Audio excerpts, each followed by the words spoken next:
Bonjour à tous.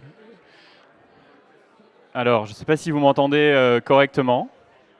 Pas très bien, parce qu'il y a encore un peu de bruit. Trop bien.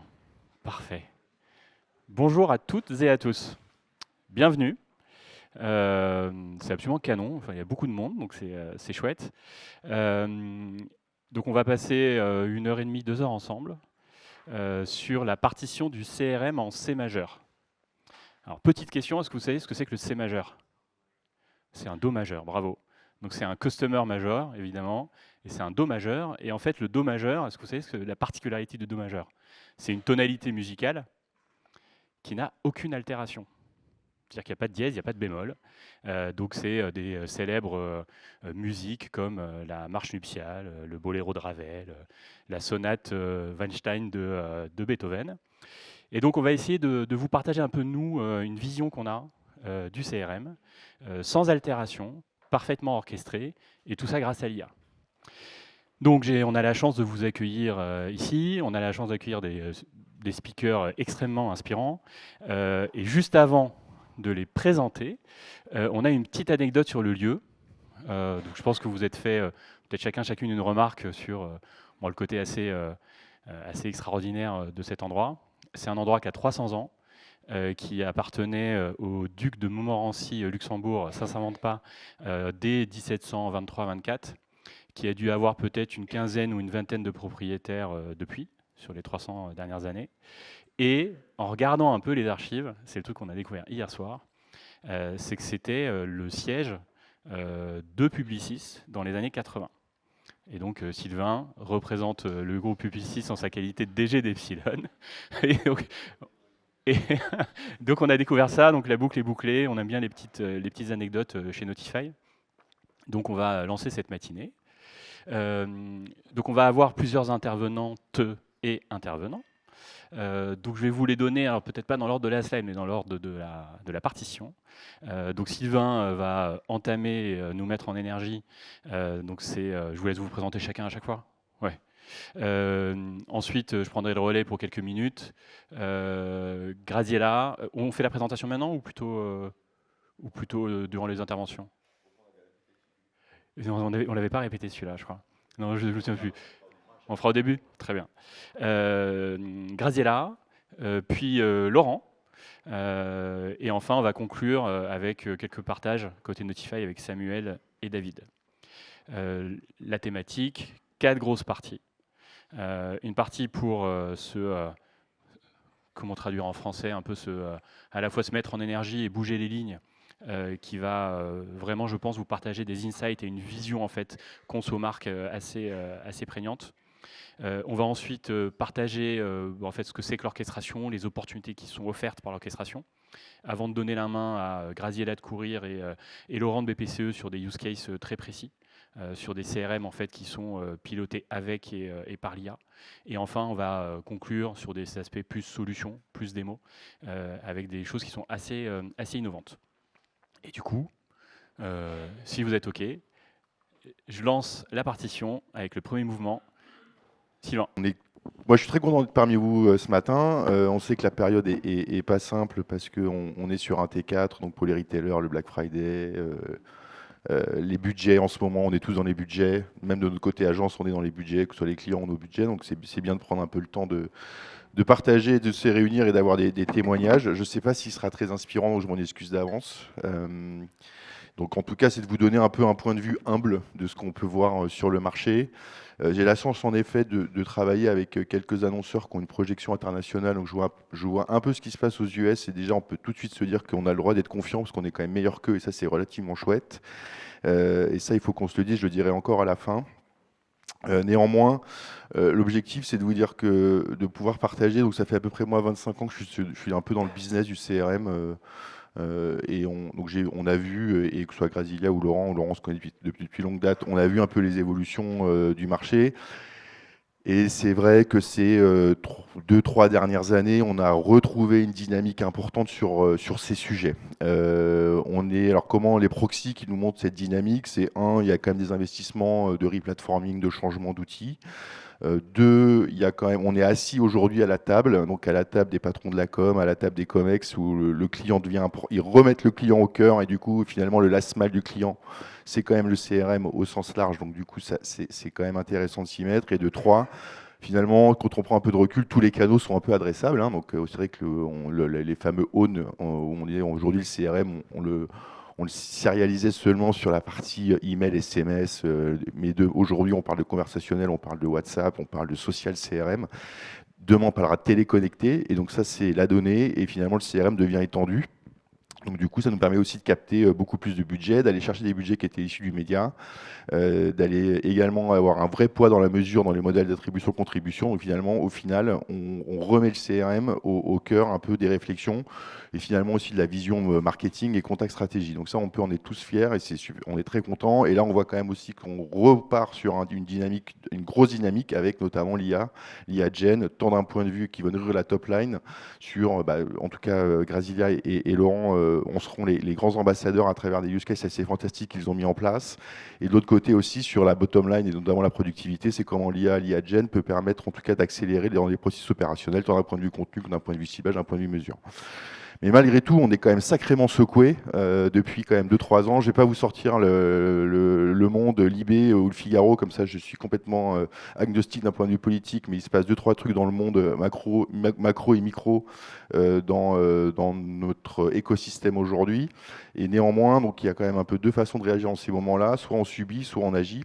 Nous, on est après, je pense que c'est nécessaire maintenant que les marques puissent agir et un peu retourner la table et commencer à accélérer, parce que finalement, si on n'accélère pas, mais que ce soit agence, catégorie ou même marque, on va avoir tendance d'ici 2-3 ans à plus forcément exister par rapport à l'écosystème concurrentiel qui est le nôtre.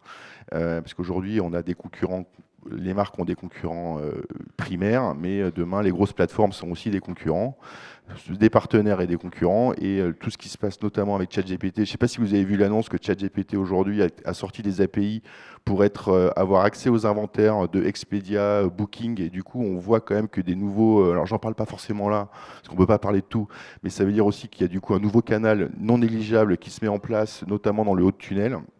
Et c'est vrai que si on ne se saisit pas de toutes ces opportunités, franchement, on va quand même bien morfler pour les années qui viennent. Donc il faut qu'on agisse, et il faut, malgré cette secousse, le transformer finalement en opportunité. L'opportunité, c'est compliqué. Donc vous êtes tous en période budgétaire en ce moment.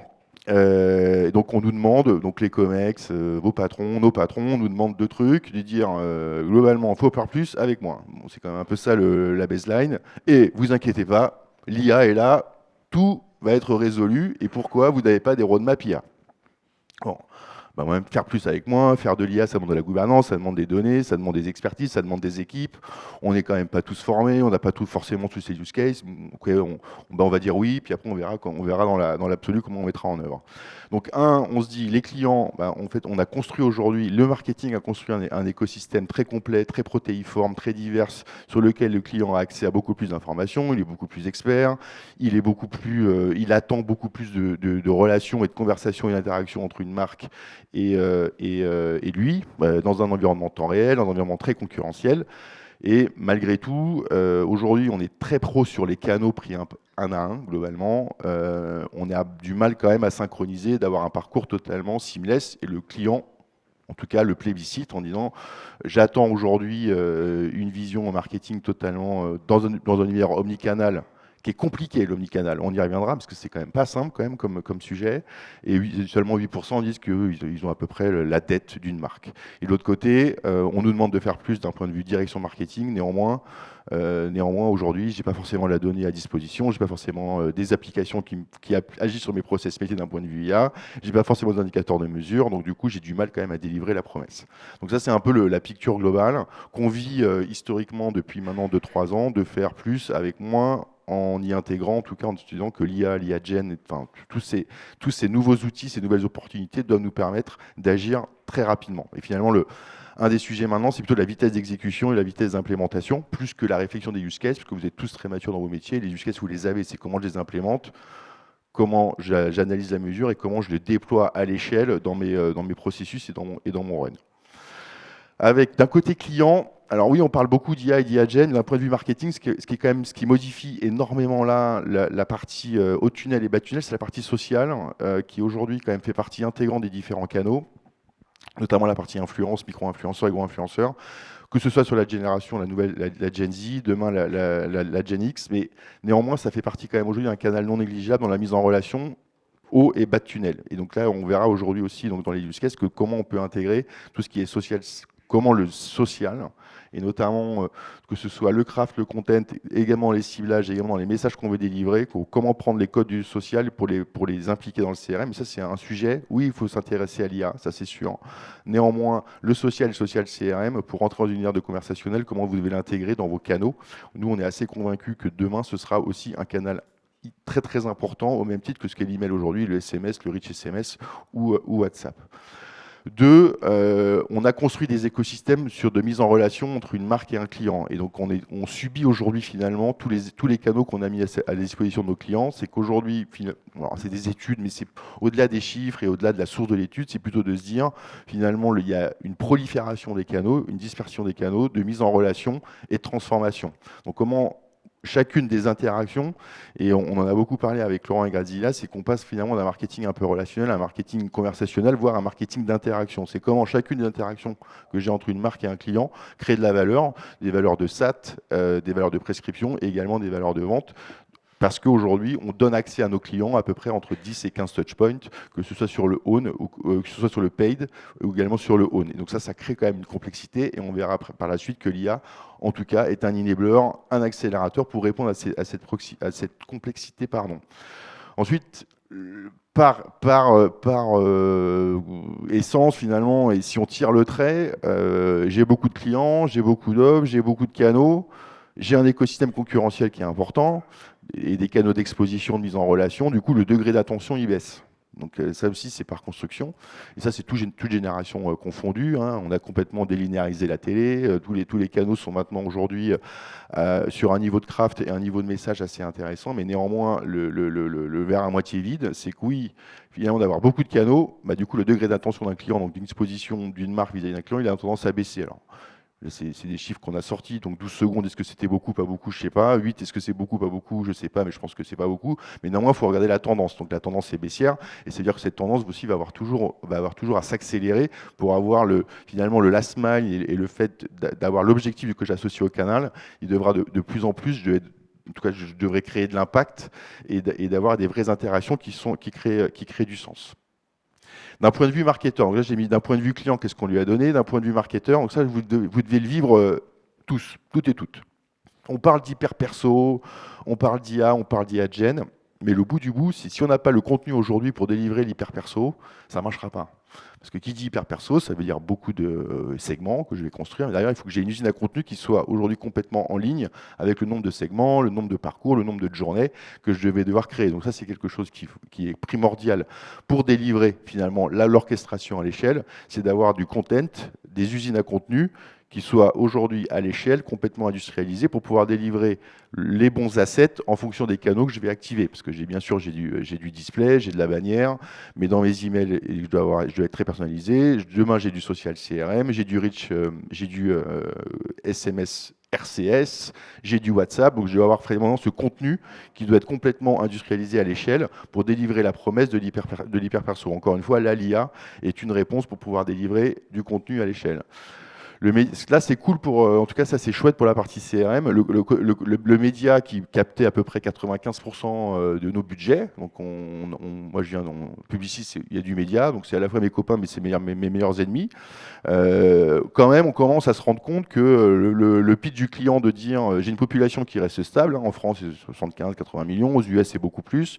Néanmoins, aujourd'hui, le ROI du média digital commence à être un peu mis à mal. Donc c'est tout ce qui va être, en tout cas, sur le paid média. C'est que finalement, pour toujours délivrer le même niveau de performance, je dois dépenser plus pour aujourd'hui et je dois dépenser plus longtemps sur chacune avoir plus de GRP finalement. Donc du coup, les ROI ont tendance à se baisser. Donc comment j'essaie de maximiser ma performance de tous mes dispositifs avec un gros carrefour de coûts qui est finalement média digital, comment j'arrive à en capter une partie pour pouvoir le rebaricentrer sur la partie CRM et sur la partie own. Et ça, Grazilia va vous dire des choses beaucoup plus intéressantes que moi là-dessus, comment elle a mis en œuvre tous ces sujets. Et enfin, donc ça c'est pour nos amis de Notify, mais aussi ils ont une réponse. En même temps, j'ai été invité par eux, donc je veux dire que c'est la meilleure solution. Vous inquiétez pas. Quand même, on a complexifié un peu tout le bazar, hein, parce que quand on regarde l'écosystème Martech, donc ça c'est chouette pour les pure players, pour les scale-up, c'est chouette pour les boîtes de conseil, comme ça on vend vachement d'études de cadrage, donc ça c'est chouette pour nous. Néanmoins ça complexifie le run, et c'est pas fini. Hein. C'est pas fini aujourd'hui. Quand on commence à activer du RCS ou du WhatsApp, on va se dire est-ce que je vais passer par mon outil automation? Ah bah oui non, ah bah, j'ai des nouveaux acteurs qui s'appellent les BSP, qui font le lien entre mon automation et WhatsApp, et qui passent par Meta, et en même temps Meta, hop, on prend une petite marge entre temps. À chaque canal qu'on active est devant nous une grande complexité de mise en œuvre. La complexité d'aller voir l'IT, d'aller voir les DPO, d'aller voir les RSSI pour toujours activer un canal. Donc le métier, nous on est super brillants, mais dès qu'on passe en mise en œuvre, ça devient compliqué. Donc c'est vrai que là, on fait tendance, on aimerait tous pouvoir un peu faire converger les visions entre notre vision strat et un peu la déclinaison, en tout cas en termes de tech, parce qu'on voit qu'il y a eu une explosion sur l'écosystème, là je vraiment sur que l'écosystème Martech, une explosion de fournisseurs et de suppliers mais qui sont nécessaires finalement pour délivrer. Donc c'est pas que du surplus, c'est nécessaire aujourd'hui. Et ça aujourd'hui, en tout cas, ce qui est chouette, c'est que Notify vous apporte une première grosse solution packagée qui permet un peu d'optimiser et de factoriser tout ou partie de ces solutions. Et last but not least, le marketing relationnel, et ça, donc, il n'y a pas que moi qui le dis, mais on est assez convaincu qu'on est en train de passer à une ère, et on en a parlé, hein, de l'omnicanal, des interactions, problèmes d'attention. Je pense que les slides, vous allez les avoir, mais c'est toujours super que les gens prennent en photo les slides. Moi, j'adore. Ça veut dire qu'ils ne sont pas trop pourris, donc ça, c'est chouette, on est content. Sachant que je les ai envoyés un peu hier soir, un peu tard, donc Notify était un peu stressé, mais tout va bien. Pour l'instant, so far, ça se déroule pas mal. Donc, du coup, c'était hier midi. Ouais, hier midi. Ouais, mais je voulais un peu me la raconter quand même, mais bon. Ouais, hier midi. Et c'est pas moi qui les ai fait, c'est mes équipes, mais j'arrive à peu près à les porter. Donc néanmoins, on est en train de faire évoluer un peu le sujet. C'est pas pour parler de buzzword, c'est pas forcément ça. Après, que vous l'appeliez relationnel, mais en tout cas, le contenu du marketing relationnel, il est en train fondamentalement d'évoluer. Aujourd'hui, c'est important de l'avoir en tête. Vraiment, le marketing relationnel qu'on a connu il y a une vingtaine d'années. Alors, juste pour apporter un petit bémol, nous, en tout cas, mon parti pris, on parle beaucoup de grand C customer, et moi je dis juste aussi attention dans relation, dans le R, le mot est lourd de sens, on parle de relation. On crée des relations avec nos clients. Le CRM, c'est pas de la tech. C'est de la marque, c'est de la vision, c'est de la strat pour créer une vraie relation avec mon client. Et c'est pas qu'une relation transactionnelle, c'est quand même apporter un peu d'émotion et quand même apporter un peu de sens à ce qu'on va raconter. Donc le sens peut être bien sûr business, le sens peut accompagner, mais l'importance de la marque et des interactions, aujourd'hui, le marketing relationnel doit se saisir de cette opportunité, ne doit pas être que tech, franchement, et vraiment également doit travailler en étroite collaboration avec la direction des marques et voire des directions de com. Parce que derrière, le last mile qu'on fait avec nos clients, que vous faites, que vous opérez, c'est via le CRM qu'on l'expose. C'est pas seulement que ce soit sur le site web, que ce soit en boutique, en retail, ou que ce soit bien sûr en CRM, voire sur le service client. Donc c'est vrai que cette notion un peu, j'entrerai pas dans tous les détails de les from to, parce que voilà, je viens d'agence, donc on fait des from to, depuis à peu près 35 ans on fait des from to, mais en tout cas c'est plutôt de mettre d'avoir en tête dans nos strats, dans vos strats, dans vos cas d'usage, cette notion un peu de création d'interaction. Certains on parle de marketing conversationnel, on sent une évolution non négligeable. En tout cas c'est important de se saisir un peu de ces nouvelles notions. Et la chance qu'on a, c'est qu'on a aujourd'hui les inducteurs technologiques pour pouvoir enfin opérer nos cas d'usage, la bonne offre au bon moment, la bonne personne au bon prix. Voilà. Chose très nouvelle, mais néanmoins, on sait la délivrer. Et deux, on sait la délivrer parce que la tech est mature, parce que quand même, vous êtes tous matures. Nos patrons de l'informatique, on les aime pas, mais ils sont quand même matures aujourd'hui. Et c'est des gens sympas parce que sans eux, on n'y arriverait pas. Et il y a des enablers technologiques et des enablers importants technologiques qui sont aussi matures. Et Notify en fait bien sûr partie. Tout ça, il faut quand même le construire et le délivrer. On a un truc, enfin, je pense que c'est nécessaire de dire que vous, demain, vous êtes le CRM, vous êtes garant de vos clients, il faut connecter. Il faut tout connecter. Vous êtes aujourd'hui point central, les directions CRM, point central dans la direction marketing pour pouvoir connecter vos bases clients, qui sont aujourd'hui quand même, somme toute, une belle maturité de bases clients qu'on a en France, parce qu'on a investi dans le CRM beaucoup plus en amont que certains Amerloc, on va pas se mentir, et c'est quand même grâce à des modèles comme la VPC notamment qui nous ont quand même beaucoup accéléré dans ces sujets-là, et de dire on a des bases clients qui sont globalement beaucoup de lignes, beaucoup de colonnes sur lesquelles on travaille très bien. Néanmoins, ces bases-là, on ne les a pas assez connectées. Et je pense que pour délivrer la promesse que vous vous donnez, c'est qu'il faut les connecter. Il faut les connecter sur les différents canaux que vous maîtrisez bien, donc la partie CRM. Néanmoins, on a eu tendance à dire une base CRM, est-ce que je vais la connecter au service client? Est-ce que le service client demain peut devenir un vrai canal d'interaction, un vrai canal de vente? La réponse est oui. Donc, du coup, c'est de vous dire comment vous connectez toutes vos bases, enfin votre base client, à l'ensemble de vos canaux à droite, les own. Donc ça, il y a quand même une accélération. Et demain, comment vous allez également connecter votre base, parce qu'on a un reach qui commence à être conséquent sur vos bases first party, data, enfin, vos bases propriétaires, et on n'a pas le droit d'avoir honte de dire j'ai un ciblage média qui fait 10 millions, ben, je peux avoir un ciblage CRM qui fait 1 million. Ça fait 10%, le ROI est meilleur, donc tout ça bout à bout. Si on rentre dans une dynamique de croissance avec eux et une dynamique de progrès avec le média, les ROI vont augmenter et finalement les bases clients seront un vrai enabler. Je me dépêche. Du coup, la connexion, donc c'est de se dire, on verra après pour Grasilia, mais c'est de dire la connexion, elle se passe aussi dans les organisations. Grasilia en parlera. Néanmoins, c'est bien sûr, il faut former les gens.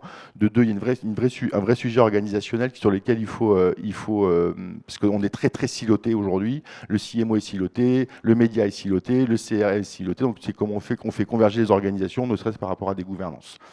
Du coup, on passe finalement on passe d'un sujet de l'audience est toujours important sur les first parties. Le messaging, c'est là où on est aujourd'hui, à une notion d'orchestration et de journée. Et on délinéarise totalement les journées qu'on met en place. Et ça, Laurent en parlera bien. On est complètement aujourd'hui, on doit hacker ce qui est fait en digital, dans les ciblages contextuels par exemple. On doit pouvoir les mettre en place sur le CRM. Comment on y va? Voilà. Je vais rester 2 minutes, comme ça c'est mes 2 minutes de fin. Comment on y va? Donc il faut bien mettre des niveaux de maturité. Clairement, le marché aujourd'hui, il est globalement au milieu. Voilà, globalement, alors milieu gauche. C'est de se dire, on est quand même, aujourd'hui le marché, on est tous très forts sur avoir connecté le own à vos bases clients, donc ça mérite quelques crans supplémentaires. Là, le premier sujet, même avant de passer, alors l'IA est important, mais il faut faire 2 choses en parallèle. Un, il faut connecter aux différents canaux. Ça, c'est une obligation pour pouvoir délivrer le ROI, pour avoir des meilleurs modèles d'attribution-contribution. Ça, c'est quand même un enjeu clé pour vous, un enjeu clé pour une direction CRM, de dire que le CRM n'est pas que la partie droite, elle doit avoir un impact sur la partie de gauche. Donc ça, il faut connecter. Et en parallèle de ça, vous pouvez en effet, bien sûr, vous dire, OK, l'IA peut m'aider à connecter, peut m'aider à mettre en place des nouveaux use cases et peut m'aider à montrer, à délivrer la valeur de tendre sur cette cible omnicanal. Il faut des capabilities, donc ça vous aurez les slides. Donc ce qu'il faut juste retenir, c'est la partie au-delà de l'IA aussi, cette notion de contenu. Ça, important, il faut que vous ayez une usine à contenu qui soit à l'échelle. Est-ce que c'est dans votre périmètre? Pas dans votre périmètre, c'est pas forcément le sujet. C'est de vous dire que vous ayez en interne ou en externe une content factory qui est capable de passer d'un brief à un Kiwi, à un toolkit, à une mise en œuvre de ces différents assets, et ça dans un environnement, dans un horizon temporel où on passe de une semaine à la journée. C'est un peu l'horizon temporel. Il faut beaucoup de talents, excusez-moi.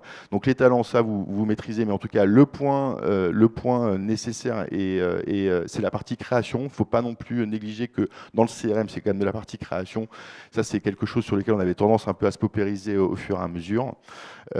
Ça sort du ROI, mais ça, Grasilia et Laurent, on parlera bien mieux que moi sur des ROI vraiment concrets. Mais je voulais juste finir par, encore une fois, n'oublions pas qu'on vient du marketing, on n'est pas de la tech. Donc le marketing, on est là pour travailler sur une marque, une préférence de marque et du sens. Donc quand même, nos métiers, on doit être animés par ça. Et le monde évolue, mais le cœur de notre métier reste aujourd'hui de créer des expériences de marque faites différemment, mais l'expérience de marque et la marque reste nécessaire. Pas suffisant, mais nécessaire. On peut être confiant de notre niveau de maturité là sur la France. Bon, j'ai pas le temps de faire un exposé sur les États-Unis, mais en même temps, c'est pas mes copains, mais quand même, on arrive à avoir des choses à leur dire. On peut être confiant sur le niveau de maturité qu'on a en France, même par rapport à nos homologues européens. Nécessaire aujourd'hui d'aller vite et de le faire. Enfin, genre, sinon, il y a aujourd'hui quand même beaucoup de marques, notamment dans le retail spécialisé, qui ont été à la cave ces 2-3 dernières années, qui étaient très fortes et très importantes sur la France. Et il faut être audacieux. Quand on dit audacieux, il ne faut pas hésiter quand même à aller voir les COMEX pour remettre le client au cœur du réacteur et faire fi des organisations. Voilà. Donc c'est vrai qu'on est sur un moment où on a un peu tous peur pour notre poste, hein, c'est un peu normal, hein, parce que quand on dit on veut aller chercher 20% de productivité, on se sent quand même tous un petit peu mis sur en tout cas on peut regarder, mais l'audace est nécessaire pour aujourd'hui rester visible d'un point de vue catégorie pour rester leader. Donc ça tombe bien, du coup je passe sur l'orchestration avec voilà. Merci beaucoup, désolé je suis allé un peu vite, mais je me suis un peu emballé, merci beaucoup.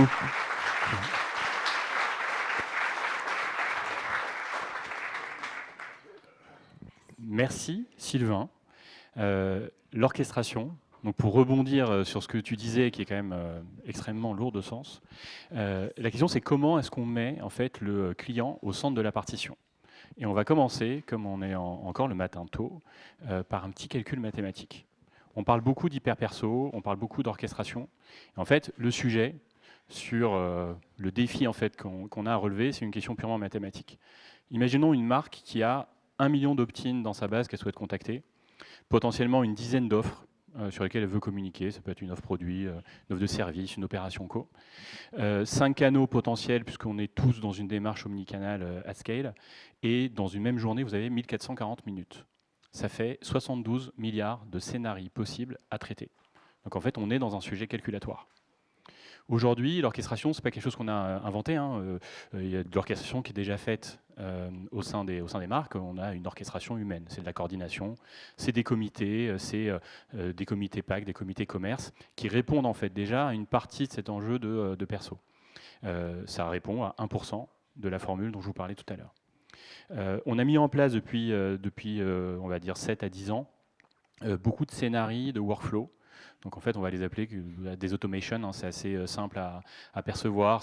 On a un signal en entrée, donc par exemple un utilisateur clique, et en sortie, on va lui renvoyer un email ou on va lui renvoyer un push. Donc là, on est sur des multiplications de scénarios. Ces scénarios viennent se rajouter les uns aux autres. Ils permettent de répondre à 10% en fait, des besoins d'hyperperso. Le problème, c'est qu'on arrive vite en fait, à un effet de plafond de verre, puisqu'au bout d'un moment, quand on en a fait 50, on a passé du temps à en faire, le gain versus pain d'en rajouter un devient extrêmement complexe à valoriser. Et en fait, aujourd'hui, 100% des capacités de calcul dont on a besoin sont offertes par l'intelligence artificielle.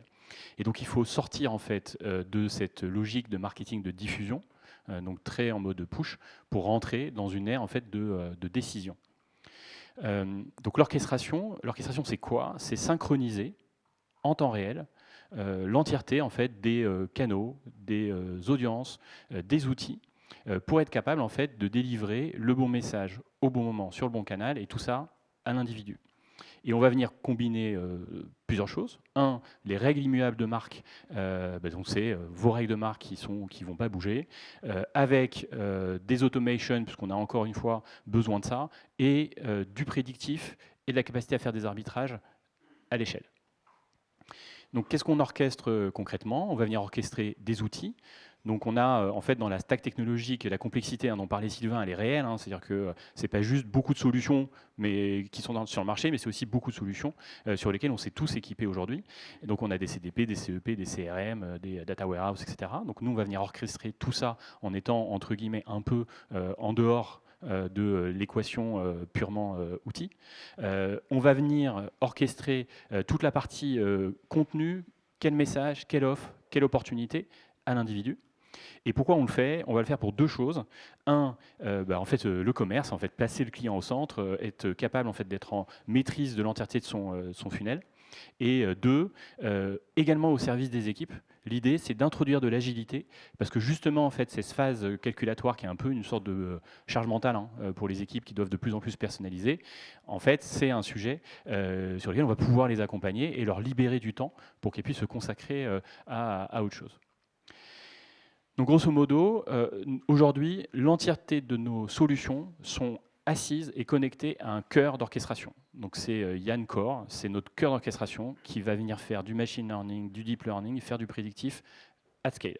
Ce prédictif, pour balancer les namings un peu habituels que vous connaissez. Le but de nos algos, c'est de déterminer quelle est la next best offer, quel est le next best channel, quel est le next best timing, quelle est la next best action à délivrer au client. Et ensuite, la question, c'est en réalité ce cœur, qu'est-ce qui va venir orchestrer? Donc il va venir orchestrer le timing à la seconde sur lequel on peut activer un client. Et tout ce que je vais vous montrer là, c'est fait à l'individu. Il va venir orchestrer le meilleur canal ou la meilleure combinaison de canaux. Et on va voir tout à l'heure qu'en fait, cette notion de pression omnicanal, elle est quand même réelle. On va venir orchestrer la pression, donc une vision en fait de la pression réelle, un individu et donc sans effet de bord. On va venir orchestrer les audiences. Donc là, l'idée, c'est vraiment un client n'est pas mono-offre ou mono-produit. Il est évidemment intéressé par plein de choses que peut lui proposer une marque. Donc l'idée, c'est de déterminer ses niveaux d'appétence les plus élevés. Et deux éléments qui sont hyper clés chez nous. Un, qui est dans notre ADN, la question c'est comment est-ce qu'on vous aide à orchestrer l'impact carbone numérique du CRM. Et donc c'est un vrai sujet, et on aura un peu ce sujet vers la fin. Et enfin, un dernier point, contenu, comment déterminer le prochain contenu à envoyer, et surtout, comment le créer. Ok. Du coup, je vais te transmettre la main, juste avant, parce que j'adore cette histoire. Je peux la redire ou pas? En fait, Graziella, c'est le premier compte, enfin c'est courir hein, évidemment, mais c'est la première personne que j'ai pitché pour de vrai chez Notify. C'est-à-dire que j'avais quelques semaines dans les pattes. Franck, je lui demandais est-ce que tu m'autorises, j'avais rien signé hein, chez Notify, est-ce que tu m'autorises à pitcher, à travailler un peu ton offco? Il m'a dit ok go. Donc Franck c'est mon associé, le cofondateur avec David de Notify. Et en fait on s'est retrouvés, Graziella et moi, à discuter, à se challenger, et on a quand même très vite, je pense qu'on s'est accordé sur un sujet clé chez toi, qui était ton capital client et qui en fait anime tes objectifs et ton quotidien. Est-ce que du coup tu peux te présenter Courir, et puis ensuite on va parler capital client? Ça marche. Bon. Voilà, on est sur un Do majeur. Attends. Donc, je suis à faune depuis 3 jours. Je suis shootée à la cortisone, mais ça ne fonctionne pas. Tu vas peut-être faire quelques petits effets de modulation. Voilà, normalement, si je parle dans les très... Non, même pas. Je pourrais le faire en ASMR. Mais... voilà, mais je voulais... ça va être dur. Mais je voulais être là aujourd'hui parce que on travaille depuis quelques années avec Notify. On s'est rencontrés en effet avec Ous. Donc, il a fait ses armes sur le compte Courir et ça a plutôt bien fonctionné. Vous m'entendez si je chuchote ou pas? Ok, alors on va le faire plutôt comme ça. Ça va être très drôle. Un petit style. Donc moi je suis Graziella, je suis directrice expérience client chez Courir depuis 4 ans et demi. J'ai un spectre assez large qui va du CRM, donc tous les projets liés au CRM, à l'harmonisation et la construction de notre base de données client et sa connexion. Et on a bien vu que c'était un gros enjeu, toute l'animation de cette base de données à travers les différentes channels qu'on a et notre programme de fidélité, toute la partie service client pour être sûr de pouvoir reconnaître et servir nos clients au mieux, et toute la partie omnicanalité, mais d'un point de vue parcours entre web et magasin, puisque post-Covid, pendant le Covid, on a vraiment pris conscience chez Courir de l'importance de pouvoir offrir à nos clients la possibilité d'avoir la paire de sneakers qu'ils souhaitent, ou qu'elle soit située dans nos magasins, dans notre entrepôt. Donc on a vraiment développé depuis 2020 tous les services de Ship from Store, Click and Collect, Click and Collect Express, multi-shipping, et qui en fait répond aussi à cette notion d'omnicanalité qu'on a en communication. Courir, vous connaissez l'enseigne, c'est une enseigne qui a 42 ans, qui est une enseigne française à la base, qui faisait du sport et qui aujourd'hui ne fait plus du tout de sport, puisque si vous voulez acheter des baskets pour courir, n'allez pas chez Courir. En revanche, si vous voulez des baskets pour tous les jours et avoir la dernière collab Puma Balzac, il faut aller chez Courir. C'est 320 points de vente en France, 260 en France, pardon, 320 en Europe. On est présent en France, au Benelux, en Espagne. On a ouvert l'Italie et on a été racheté l'année dernière par le groupe JD Sport, donc les Anglais, parce qu'on est ils n'ont jamais réussi à faire ce qu'on a fait en France. Donc, ils se sont dit qu'ils allaient nous racheter. Et ça se passe plutôt bien avec les Anglais pour l'instant. 6 pays, un site e-commerce qui représente 20% du business. Et puis, on distribue toutes les grandes marques, Adidas, Nike, Puma, New Balance, etc. Et on a clôturé à 800 millions de CA l'année dernière, en 2024. 2025 est une année un petit peu plus difficile, puisque 2024 était une année exceptionnelle, puisqu'on vendait des campus sans rien faire. Cette année, ça se vend un petit peu moins, mais on est toujours au-delà de nos objectifs 2024. Voilà un petit peu pour la présentation. Et chez Courir, on a beaucoup de clients. On a une base qui est très ancienne, puisque notre programme de feed remonte à plusieurs dizaines d'années.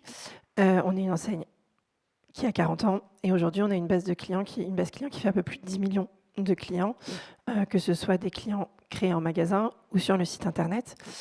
Sur cette base, on a environ 4,5 millions de clients porteurs de notre carte MyCourir Plus, qui est notre programme de fidélité payant, qui a été déployé l'année dernière aussi également dans les autres pays, puisqu'avant c'était un truc qu'on avait développé uniquement pour la France. Un client Courir, il réalise en moyenne 2 achats par an et en moyenne il dépense 95 € chez nous. Et si on multiplie le temps qui reste chez nous, parce qu'on a envie qu'il reste beaucoup, ça fait quand même une LTV qui est supérieure à 6 000 €. Donc on a très très intérêt à garder nos clients chez nous, à les convertir de new en deuxième acheteur, et puis si c'est un peu éloigné, d'aller le réactiver. On sait que ils achètent, on n'est pas sur une fréquence ultra haute, 2, mais on a tout intérêt à ce qu'ils nous retrouvent quand même tous les ans et qu'ils n'aillent pas à la concurrence. Et évidemment, on avait un gros challenge, nous, c'était que cette base inactive, elle grossissait. Comment s'assurer que cette base inactive allait continuer à alimenter et à faire grossir ma base active. C'est super de faire rentrer des nouveaux clients tous les jours dans nos bases. On sait que l'effort est bien plus grand pour réussir à faire un deuxième achat à ces clients-là qu'aller faire un nouvel achat sur des clients qui se sont un petit peu éloignés de nous. Donc moi, je cherchais vraiment comment réussir à aller capitaliser sur cette base inactive et m'assurer qu'elle vienne continuer à faire grossir. On avait un autre challenge aussi, c'était qu'on avait une base de données qui n'était pas très propre. Elle s'était générée selon les différents parcours qu'on avait fait. Au début, le site web n'était pas forcément très bien connecté au magasin, il se créait des comptes en double, etc. Donc, on avait un souci de vision de nos clients, et nos clients n'étaient pas animés de façon omnicanale et de façon juste, puisqu'ils recevaient souvent plusieurs fois la même campagne sur différents mails, ou même fois la même campagne sur le même mail. Ce qui n'est pas dingue. Et on sait qu'ils sont... Ils trouvent qu'on leur envoie trop de messages redondants. Donc, comment faire pour qu'on arrive à varier les contenus et s'assurer qu'ils ne reçoivent pas 15 fois le même message. Et en même temps, nous, on essaie d'unifier nos parcours, mais on fait aussi, on répète 15 fois la même offre. Quand on est en période Black Friday, on va dire pendant 10 jours, Black Friday tous les jours. Donc, on a ce truc-là de se dire, OK, je veux délivrer des messages, enfin, vraiment m'assurer que le client ne pas trop le marteler, mais quand même réussir à faire passer mes messages au bon moment, là où il est le certain de retenir son attention. T'es passé sur quoi, là ? Ah, la pression qui explose. La pression courir. Voilà, la pression courir. Donc, on avait effectivement ce souci-là. Et on a commencé à mettre Notify, et on était sur Selligent à l'époque. Mais en parallèle, on avait aussi un gros besoin de continuer à unifier cette base. Parce que oui, on utilisait Notify, oui, il recevait les messages à des moments pertinents et avec moins de pression, mais avec une vision unifiée qui n'était pas la bonne. Donc, on a revu tout notre stack CRM et là ça répondait exactement à la slide qu'on a vue précédemment, de remettre notre base de données au cœur de tout et s'assurer qu'elle soit connectée à tous nos zones et tout ce qui est paid aussi. Donc on avait fait un grand chantier de migration de notre base de données. On a mis en place un data lake sur GCP, donc Google Cloud. On a mis en place une CDP avec Imagino. On a pris l'outil de marketing automation d'Imagino, sur lequel on a bien sûr intégré Notify. Cette CDP Imagino nous a permis d'avoir un golden record, et c'est Imagino qui va gérer l'identité unique de nos clients, qui le renvoie ensuite dans GCP, et GCP qui lui vient collecter et stocker l'intégralité des interactions qu'on a chez nos clients. Chez nous, donc ça va être tous les tickets, toutes les connexions, enfin toutes les achats sur le site et en magasin, toutes ces interactions avec le site et ses connexions, tous les messages, il va être connecté également à Good Days qui va nous permettre d'avoir les satisfactions clients, toutes ces interactions avec le service client, sa navigation également, puisqu'on a des cookies, enfin on a des identifiants sur, c'est des cookies, hein, sur le site qui remontent la navigation dans Imagino et qui ensuite nous permet d'avoir tout ça dans la base de données. Et derrière, de connecter aussi sur des nouveaux canaux sortants, ce qui nous a permis aussi de travailler main dans la main avec nos équipes, avec nos copains du trafic, pour faire en sorte qu'eux, ils aient accès à nos audiences CRM, soit pour éviter de racheter des gens qui venaient déjà d'acheter en magasin, parce que c'est quand même un peu débile d'aller racheter des gens qui, certes, sont allés sur le site, mais qui ont acheté en magasin. Parce que moi, je le sais, qu'ils sont venus acheter en magasin. Donc, je leur dis. Donc, ils mettent tout ça pour mettre en repoussoir de leur campagne Facebook ou Google, par exemple, ou alors d'aller justement retargeter des gens qui ne viennent jamais sur notre site Internet, mais qu'on peut retrouver sur ces canaux-là. En partageant nos bases de façon beaucoup plus simple, beaucoup plus rapide, beaucoup plus automatique et beaucoup plus compliant avec la RGPD et la RSSI, parce qu'avant, c'était quand même des fichiers qu'on sortait la main et qu'on passait, ce qui n'était pas forcément très, très propre. Donc, avec cette base unifiée, ces canaux branchés, Notify activé, on a pu réussir à vraiment mettre en place cette orchestration en temps réel, de se dire je délivre mon message au bon moment, là où il est le plus réceptif pour recevoir mon information. C'est des choses où on le fait sur le maximum de nos campagnes.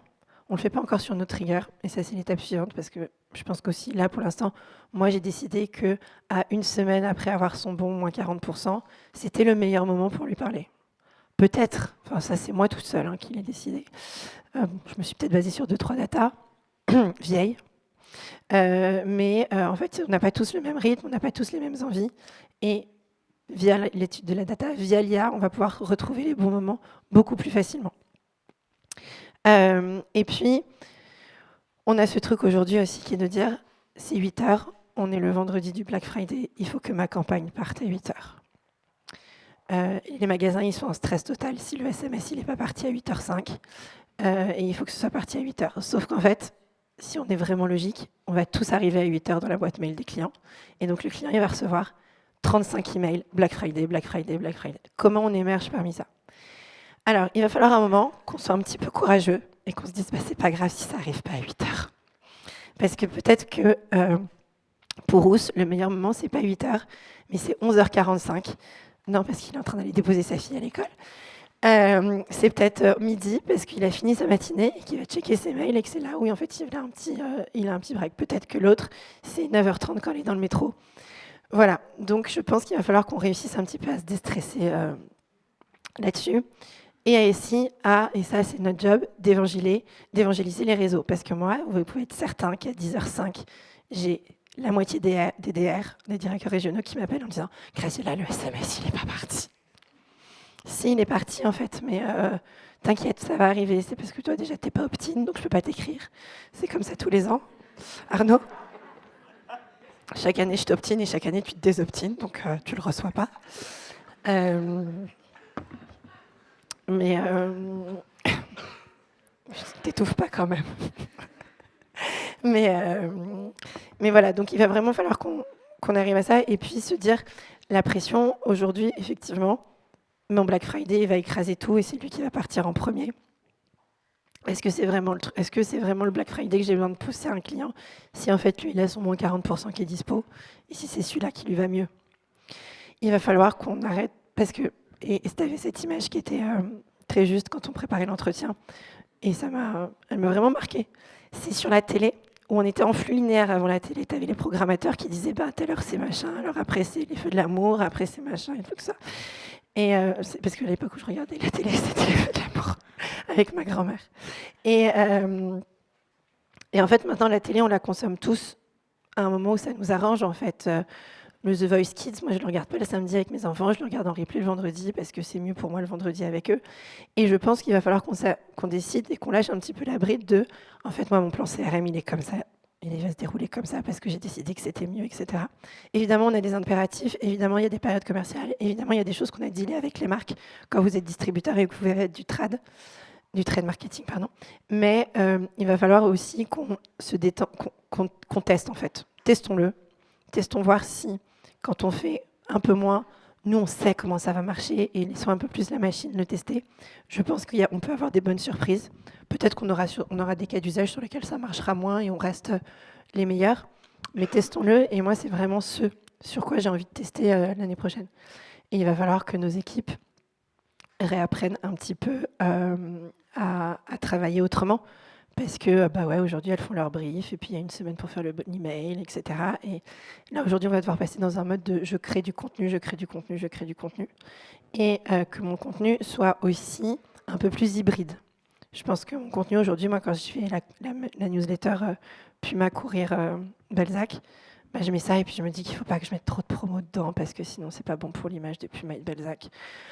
En fait, si j'ai 30 millions de messages différents, parce que j'en ai pas 30 millions, mais si j'ai 2,5 millions de messages différents, parce qu'il y en a à qui il faut poser la promo en plus que Balzac, en plus le moins 25 qu'il a avec son programme feed, etc., ça va être, pertinent et plus efficace, et de réussir à mettre en avant mon programme MyCourir, qui, moi, est vraiment quelque chose de différenciant vis-à-vis de mes concurrents.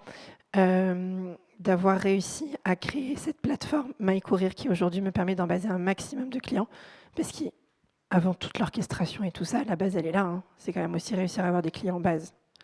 Donc comment avoir des clients en base et comment avoir des clients en base à qui je peux écrire. Et je pense que je suis pas du tout le fil, je suis désolée. Mais, je vois les mais trucs, tu t'en là, le rends taux de compte que clic. maintenant, tu vois, je fais Non, passer je les le fais, trucs. mais je me dis, mince, comment je vais retomber sur le taux de clic, là. Donc, avoir des canaux, mais en tout cas sur l'email. Et nous, aujourd'hui, on utilise Notify sur l'email, on va le mettre sur le SMS. On voudrait le mettre sur le wallet aussi, parce qu'on porte vraiment beaucoup le wallet chez nous, qui est un vrai facteur d'embasement et de création de compte. Et Notify nous a permis d'augmenter nos KPI email, donc 15% de taux de clic, 38% de rendement sur le web, plus de 2% de rendement en mag. En mag, c'est plus compliqué à calculer, mais on arrive quand même à trouver des chiffres qui sont très intéressants et qui nous donnent envie de continuer. On parle après de notre petite coupure. C'est après ? Ok. Et juste ça, d'accord. Attends. Taux de réactivité. Ouais, mais enfin. Ah oui, c'est là. En fait, ce qui s'est passé, c'est que quand on est passé sur Imagino, on a eu un petit moment de coupure parce qu'il fallait que le plugin se mette en place, etc. Et on a dû travailler sans Imagino pendant quelques mois. Et alors, il y a toutes les tests de population blanche, etc., qu'on avait fait avant. Mais là, on l'a coupé pour de bon. Et on a bien vu qu'on n'aimait pas trop travailler sans Notify. Parce que on s'est rendu compte que ça réagissait moins, que ça délivrait moins bien. Et quand on l'a remis, on a tout de suite ressenti les bénéfices de Notify. Et cette histoire de vase communicant entre base inactif et actif, vous le voyez très bien ici. Je me rends compte qu'il me faut des lunettes, c'est trop petit là-dessus. Non, mais en fait, tu veux le réexpliquer ? Oui, je peux l'expliquer avec toi. Donc, juin 2024, on était déjà activé depuis, 2 ans. Donc ça, c'était l'état de base au départ. Et il y avait effectivement la coupure dont a parlé Graziella, le truc classique, hein, on fait un replatforming. Tous les outils qui sont branchés à un outil un peu pivot mettent du temps à être déployés. Nous, on a mis un peu plus de temps que prévu. Et donc, il y a toute cette période-là, en fait, où on a été débranché. Et donc, c'est une période où on a vu une très, très forte hausse, en fait, du volume d'inactifs. Et à partir du moment où on a rebranché, on se rend compte qu'on est sorti de là avec en fait une hygiène de base, un capital client amélioré. Donc grosso modo, il faut comparer deux chiffres. 62% de population active en base en juin 24. Un an après, on est remonté à 68%. Et donc là, en fait, c'est vraiment la représentation de ce que nous on appelle le capital client. C'est-à-dire que derrière, Courir s'appuie aujourd'hui sur une base qui est en hausse et 68% de cette base-là qui est active selon la définition de Courir, mais qui clique, qui ouvre, qui est engagée et qui donc du coup potentiellement convertit. On se parle roadmap? Ouais, roadmap. Je vous l'ai dit, en fait, moi j'ai envie vraiment de tester tous ces outils de... Donc aujourd'hui, nous, ce qu'on a chez Notify, on a le real time et on a la pression. Et aller travailler sur les canaux, parce qu'aujourd'hui, moi, je travaille sur de l'email, sur du wallet, sur du SMS et sur du WhatsApp. Et se dire quel est le meilleur canal à adresser par client au meilleur moment. Et puis l'audience aussi. Est-ce que cet email-là mérite un full base ou pas? Est-ce que celui-là, me laisser guider, ou en tout cas challenger l'IA et voir ce que l'IA peut nous apporter là-dessus. Évidemment, ça va revoir nos façons de travailler, puisqu'on va devoir toutes les semaines se dire, j'ai toutes ces campagnes-là à créer, et il va falloir qu'on crée de plus en plus de contenu, qu'on passe un petit peu moins de temps sur les ciblages pour le réinvestir sur la création de contenu et mettre à dispo tout ça à la dispo de la machine pour que la machine puisse, elle, délivrer le bon message au bon moment. Merci. Merci à toi.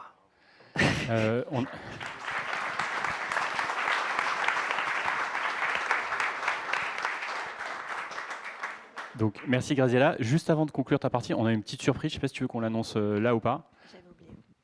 C'est l'air des... Pour celui qui me fait retrouver ma voix en moins de 15 secondes.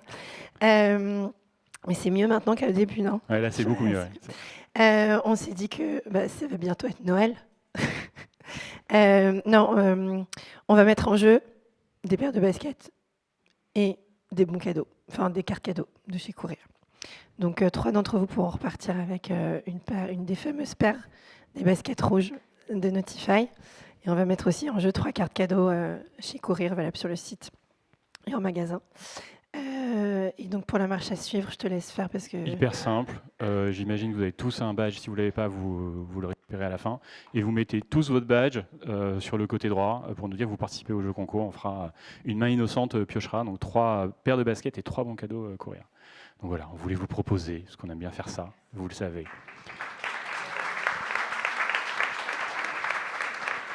Laurent. Moi, je pourrais pas faire ça. Est-ce que tu as... Bienvenue dans l'univers austère de la banque. Alors, je peux vous offrir un taux réduit sur du crédit, mais ça va moins vous amuser, je pense. Écoute, on se parle à la fin, mais bon. Alors, Laurent, hop, je te passe ça. Pareil, petite anecdote. Laurent, il nous a contactés il y a 2 ans maintenant, et on n'a pas répondu. Je ne sais pas pourquoi, il a contacté, les trucs ne marchaient pas. Et donc, au bout de 24 heures, il n'avait pas de réponse. Il a relancé en disant je cherche en fait un moteur d'orchestration et je pense, il ne nous connaissait pas, je pense qu'il n'y a que vous qui pouvez le faire. C'est vrai. C'est vrai, j'ai testé votre email, votre formulaire qui ne marchait pas. Du coup, on a un peu amélioré ça. Et donc ensuite, on a pitché et là, on bosse ensemble depuis maintenant 1 an et demi.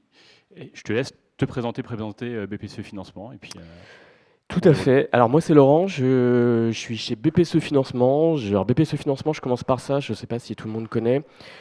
Peut-être que tout le monde connaît BPCE, c'est le groupe Banque Populaire et Caisse d'Épargne, encore que des fois, je sais que parfois les gens ne font pas le lien entre Caisse d'Épargne et Banque Populaire. C'est un groupe effectivement bancaire qui travaille ensemble. Alors BPCE Financement, c'est la filiale Crédit Conso. Donc, du groupe BPCE. Donc on produit tout ce qui est crédit à la consommation pour les particuliers. Et c'est ensuite distribué par les banques populaires et les caisses d'épargne.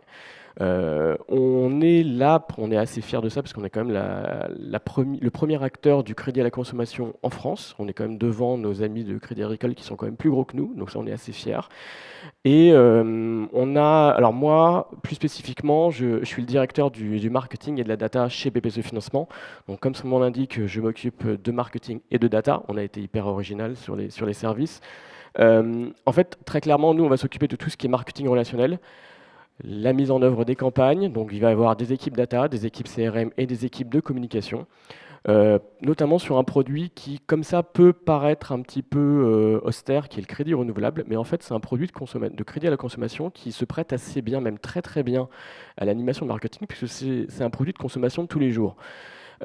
Et donc, alors sans que ça fasse aussi rêver, on va dire, que les produits, on va dire, que Graziella promo, on a effectivement des plans d'action qui sont assez proches, on va dire, des retailers, donc avec effectivement des temps forts, des triggers, des moments de vie. Donc ça se prête assez bien à l'animation marketing, le crédit renouvelable. Donc là, vous voyez alors les encours, 32 milliards d'encours, presque 4 millions de clients, 660 collaborateurs. Donc mes équipes, comme je disais, data, CRM et marketing communication. Alors pour rentrer un peu dans le vif du sujet et pour faire le lien avec ce que Graziella et Sylvain disaient, nous, en fait, on est quand même parti d'un constat, mais que vous faites tous, c'est qu'on est quand même dans un contexte, on va dire concurrentiel très élevé, avec des clients, surtout sur le crédit à la consommation, et notamment le paiement à une fois qui se multiplie, qui est extrêmement exigeant. Et en fait, quelque part, effectivement, l'objectif de l'orchestration full IA, ce qu'évoquait Graziella, ce qu'elle veut tester, nous on l'a mis en place, et quelque part ça nous permet, on a fait les mêmes constats que Graziella, j'y reviendrai après, ça nous permet quelque part de faire notre job de marketeur, c'est-à-dire partir du client pour définir le plan d'action. Donc c'est ça qu'on dit, unifier chaque activation autour du client. Et soyons clairs, j'y reviendrai juste après, avec les approches traditionnelles, on ne le fait pas, on part du produit, de la campagne, on part jamais du client. Mais c'est aussi parce que sans l'IA, en fait, très clairement, quand on a, comme c'est le cas pour nous, 3,5 millions de clients, c'est pas possible, c'est impossible. Il faut cette justesse de l'opportunité, donc ça a été dit 1000 fois. La justesse de l'opportunité, c'est la bonne campagne, avec la bonne offre, sur le bon canal, au bon client, et surtout, et ça pour moi, c'est ça, on va dire, le véritable game changer, notamment avec les outils comme Notify, c'est surtout le meilleur moment de contact. Ça change tout.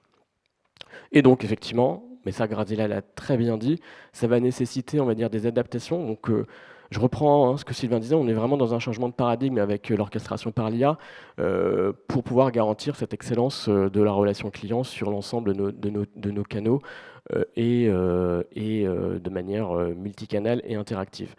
Parce que très clairement, aujourd'hui, dans le contexte qu'on est, on va pas se mentir, hein, l'hyper-personnalisation, le multicanal, c'est plus une option, c'est vraiment une obligation. Et donc, pour entrer dans le vif du sujet, nous, alors on a fait les mêmes constats que Graziella. En fait, on est parti du constat que nos plans de campagne, tels qu'ils étaient faits, on va dire avant, ils ne sont pas optimaux, loin de là. Déjà, je le disais juste avant, on a une approche qui est centrée produit, enfin on avait une approche qui était centrée produit. En gros, j'ai cette campagne, il faut que je la lance, exactement les mêmes problématiques qu'évoquait Graziella, ça va partir telle date, ça a une relance 5 jours après, puis je referai un boost 10 jours après. Le problème, c'est que j'ai une vingtaine de campagnes, on en rajoute, et Dieu sait qu'au marketing, on ne demande pas de créativité. Donc forcément, et c'est ce qu'évoquait Graziella, on met des règles de priorisation entre les campagnes qui sont à titre d'experts et valables pour tout le monde. Donc là, vous pouvez partir du principe que si vous faites ça, elles sont fausses pour la quasi-totalité de vos clients, puisque le dire d'expert, en fait, ça ne marche pas pour tout le monde, loin de là.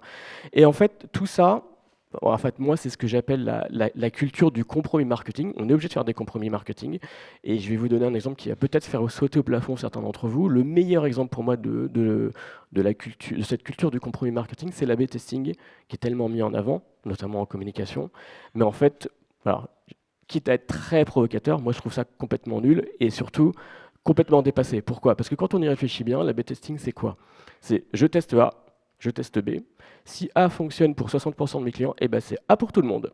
Et tant pis pour les 40% qui préféraient B. Et ça, à l'ère de l'IA, à l'ère de l'orchestration omnicanale, c'est complètement dépassé. Bon, alors là, je vais aller vite. Je pense qu'il y en a encore qui le font. Le marketing de masse, c'est pas quelque chose, on va dire, qui est vraiment souhaitable. Ça marche, c'est un peu ce qu'évoquait Sylvain quand il a parlé des Américains qui ont des bases de données, on va dire, absolument monstrueuses. Effectivement, vous pouvez vous permettre, on va dire, d'avoir une marketing de masse pour être plus rentable, mais c'est pas du tout rentable. En fait, là, ce que j'évoque aujourd'hui, on est la plupart d'entre nous, et nous, on était comme ça avant en l'orchestration, sur ce fameux one-to-few marketing, le marketing segmenté, avec cette fameuse logique de l'A/B testing. Donc, ça a des intérêts. on segmente notre base, mais il y a quand même une partie de nos clients, on va dire, qui n'est pas contactée. Il y a une partie de, en fait, on a des offres limitées, forcément, puisque comme on est obligé de faire des arbitrages humains, eh ben, on ne peut pas se permettre d'avoir autant d'offres qu'on veut. Quand je parlais d'A/B test, on teste A et B, et puis ça s'arrête là. Et en fait, ce qui est assez puissant, même très puissant avec l'IA, et notamment celle de Notify, c'est que quelque part, elle nous permet d'atteindre le Graal du marketeur qui est théorisé depuis une trentaine d'années, mais jamais atteint, comme le disait Sylvain juste avant et jusqu'à présent, c'est le fameux one-to-one marketing. En fait, pour prendre un parallèle, l'IA, elle a cette capacité, on va dire, à déterminer, en tout cas dans les segments, d'aller plus loin que le segment, de déterminer la singularité, on va dire, de chacun de nos clients, et donc de fait, quelque part, faire en sorte que pour les approches segmentées, chaque client devient un segment. Et vous comprenez bien que quand on a, comme nous, 3,5 millions clients, c'est pas possible, on va dire, de faire ça, on va dire, humainement. Il n'y a que l'IA qui est capable de le faire. Et donc, ça permet d'avoir un marketing complètement individualisé, notamment, alors c'est ce qu'évoquait Graziella sur le fait qu'elle souhaite le tester, donc les messages, les canaux et surtout le timing de contact. Alors, bien évidemment, alors nous, on a de la chance chez Financement, on n'a pas un réseau. Et Dieu sait que moi qui ai travaillé dans la banque au niveau des sièges, c'est un peu les mêmes problématiques que tu as évoquées en magasin. L'avantage, nous, c'est qu'on est complètement à distance, mais par contre, ça nécessite effectivement un changement de paradigme total. Il faut arrêter avec les plans qui disent tout le monde va recevoir ça le 15 à 8 heures, ça n'est plus possible, de toute façon, ça ne marche pas. Et l'orchestration, elle vous permet justement de déterminer le bon contact, le bon moment de contact de manière individuelle. Et ça, c'est un vrai changement de paradigme. Et donc, c'est grâce à Notify qu'on réalise à faire ça. Alors, je vais rentrer un petit peu dans le détail de la manière dont on procède avec Yann, qui est au cœur, on va dire, de notre modèle. Donc, l'orchestration, le bon message au bon moment, sur le bon canal et à l'individu. En gros, de manière relativement simple, nous, les marketeurs, on va garder la main. Donc, on va nourrir déjà Notify avec l'ensemble de nos données, avec suffisamment d'historique. Alors, quand je dis bien l'ensemble de nos données, notamment les données de contact, de campagne, de réaction à nos campagnes. Ils ont effectivement, mais là je pense que Ous et David rentreront dans le détail plus tard, leurs propres données qui permettent aussi d'enrichir, notamment d'un point de vue contextuel, on va dire notre base de données. Et puis on va rentrer surtout nos campagnes. Alors nos campagnes, c'est quand même nous qui les définissons. La seule différence, c'est qu'avant on disait telle campagne elle part telle date pour tel client. Là on va revenir à un niveau beaucoup plus large, c'est qu'on va dire telle campagne, c'est plus une cible, c'est des éligibles. C'est subtil, mais c'est pas pareil. Pareil, les dates, en fait, c'est des périodes. En gros, typiquement Noël. Avant, nous, on faisait partir pour tout le monde le 10 du mois, le 10 décembre, avec une relance 3 jours après, 4 jours après, etc., jusqu'à ce que quelqu'un se finance, enfin. Nous, maintenant, dans la campagne de Noël, on va dire, elle est valable du 1er au 23 décembre. Elle est répétable X fois. Alors, effectivement, comme toi, Noël, on va répéter, Black Friday, elle est répétable un nombre incalculable de fois. Et ça s'arrête là. On ne gère plus du tout les chevauchements, les règles de pression, on va dire. Alors bien sûr, je reviendrai sur les règles de pression. On ne gère plus les chevauchements entre cibles et entre campagnes au niveau humain. On laisse l'IA décider pour nous. Et ça, c'est la dernière chose qu'on rentre dans l'outil. C'est nos règles de gestion. Les règles de gestion, c'est des pressions commerciales. Alors en gros, la pression commerciale chez nous, c'est dire il ne faut pas que le client reçoive plus de X messages. Il doit y avoir un écart de X jours entre un SMS et un email. Mais c'est tout. En fait, c'est des bornes max. On ne bride pas. Pareil pour les moments de contact, comme je disais. C'est valable du 1er au 25. Et donc, forcément, avec toutes ces données, l'IA Notify, elle va déterminer, du coup, quelle est la meilleure combinaison de campagne, quelle est la meilleure campagne à sélectionner, surtout pour quel client, sur quel canal ou combinaison de canaux, et surtout, donc je le disais tout à l'heure, le meilleur moment de contact. Alors le meilleur moment de contact, c'est ce qu'évoquait Graciela sur ce qu'elle teste, ce qu'elle a avec le real time, mais aussi nous, du coup, ça va jusqu'au jour. C'est là où l'orchestration est très forte, c'est que typiquement, ce qu'on évoquait sur le cas de Ous, lui c'est plutôt à midi, mais ça sera peut-être, si on est tous les deux dans le même segment, lui ce sera le jeudi à midi en SMS, et moi ce sera le lundi, par email à 7h du matin parce que je me lève à 5h du matin. Et ce qui n'est pas vrai, je précise. C'est l'histoire de me la raconter un petit peu, mais je ne suis pas très crédible. Je suis pas crédible. Et en fait, ce qui n'aurait pas été le cas avant, parce qu'avant, en fait, on aurait reçu tous les deux le même message le même jour, pas de bol, le mercredi à 15 h, parce que j'ai décidé, moi, marketeur, que c'était le mercredi à 15 h parce que je suis plus réceptif. Ce qui est complètement, effectivement, aberrant d'un point de vue client. Et voilà.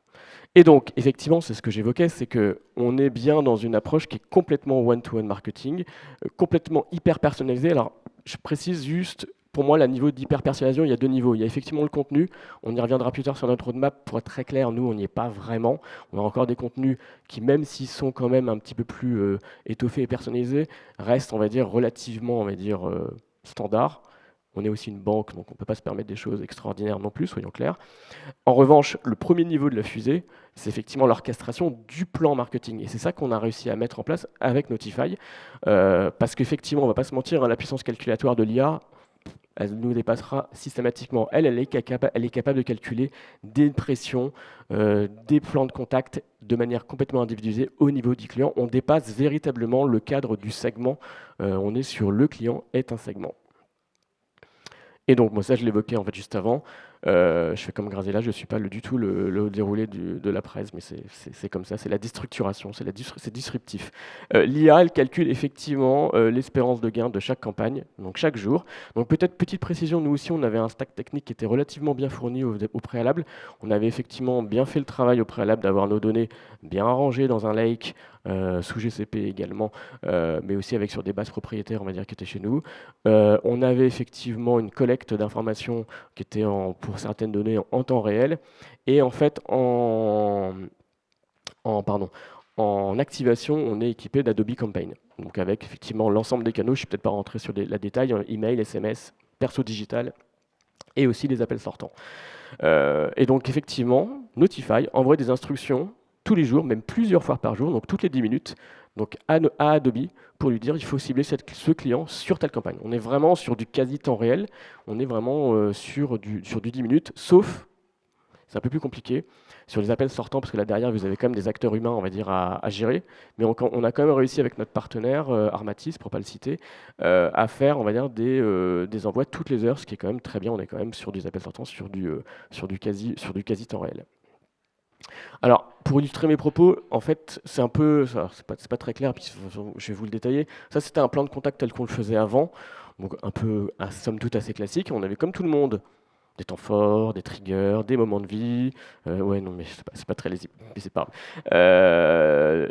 Des offres. Bon, alors comme je l'évoquais, c'était un peu limité. On en faisait plutôt des choses pas mal. On était segmenté. Le problème, c'est que toutes les campagnes étaient à date fixe, bien évidemment, c'est nous qui les fixions. Et là, maintenant, là, c'est le plan de contact aujourd'hui avec l'IA. Alors, pour vous le décrire, en fait, il y a deux choses qui changent fondamentalement. Déjà, on a un catalogue d'offres et de campagnes qui est beaucoup plus étoffé. Parce que c'est ce qu'évoquait Graciela, du coup, même si sur la perso du contenu, on n'a peut-être pas été, on va dire, encore au bout du bout, en fait, on ne se limite pas. Si je reprends l'exemple de l'A/B testing, maintenant, c'est plus A ou B, maintenant c'est A, B, C, D, E, F, G. On n'a plus de limite, entre guillemets, à la créativité. Et en fait, on le donne, entre guillemets, à manger à Notify, et c'est lui qui orchestre pour nous. Ça, c'est le premier point. Et deuxième point, vous le verrez peut-être, ou pas, en tout cas, je vous l'explique, c'est que nos campagnes, elles sont lissées. C'est ce que je vous expliquais. J'ai plus de date fixe. En fait, dans une certaine mesure, j'ai plus de campagne. J'ai plutôt des opportunités de contact qui sont on va dire, direct, tout le temps disponibles. Et effectivement, le moteur de l'IA dit pour nous, il faut envoyer ça, et donc à tel client sur tel canal. Alors, on va parler résultats, parce que c'est bien, d'un point de vue intellectuel, c'est super, mais sur les résultats, c'est encore mieux. Alors, ça, ces chiffres-là, c'est pour vous montrer uniquement le fait que vous avez des chiffres assez monstrueux, parce que pour vous montrer qu'en fait, on a des combinatoires, mais c'est ce qu'évoquait Ous et Graziella, qui sont absolument monstrueuses quand on a effectivement beaucoup de campagnes et beaucoup de clients.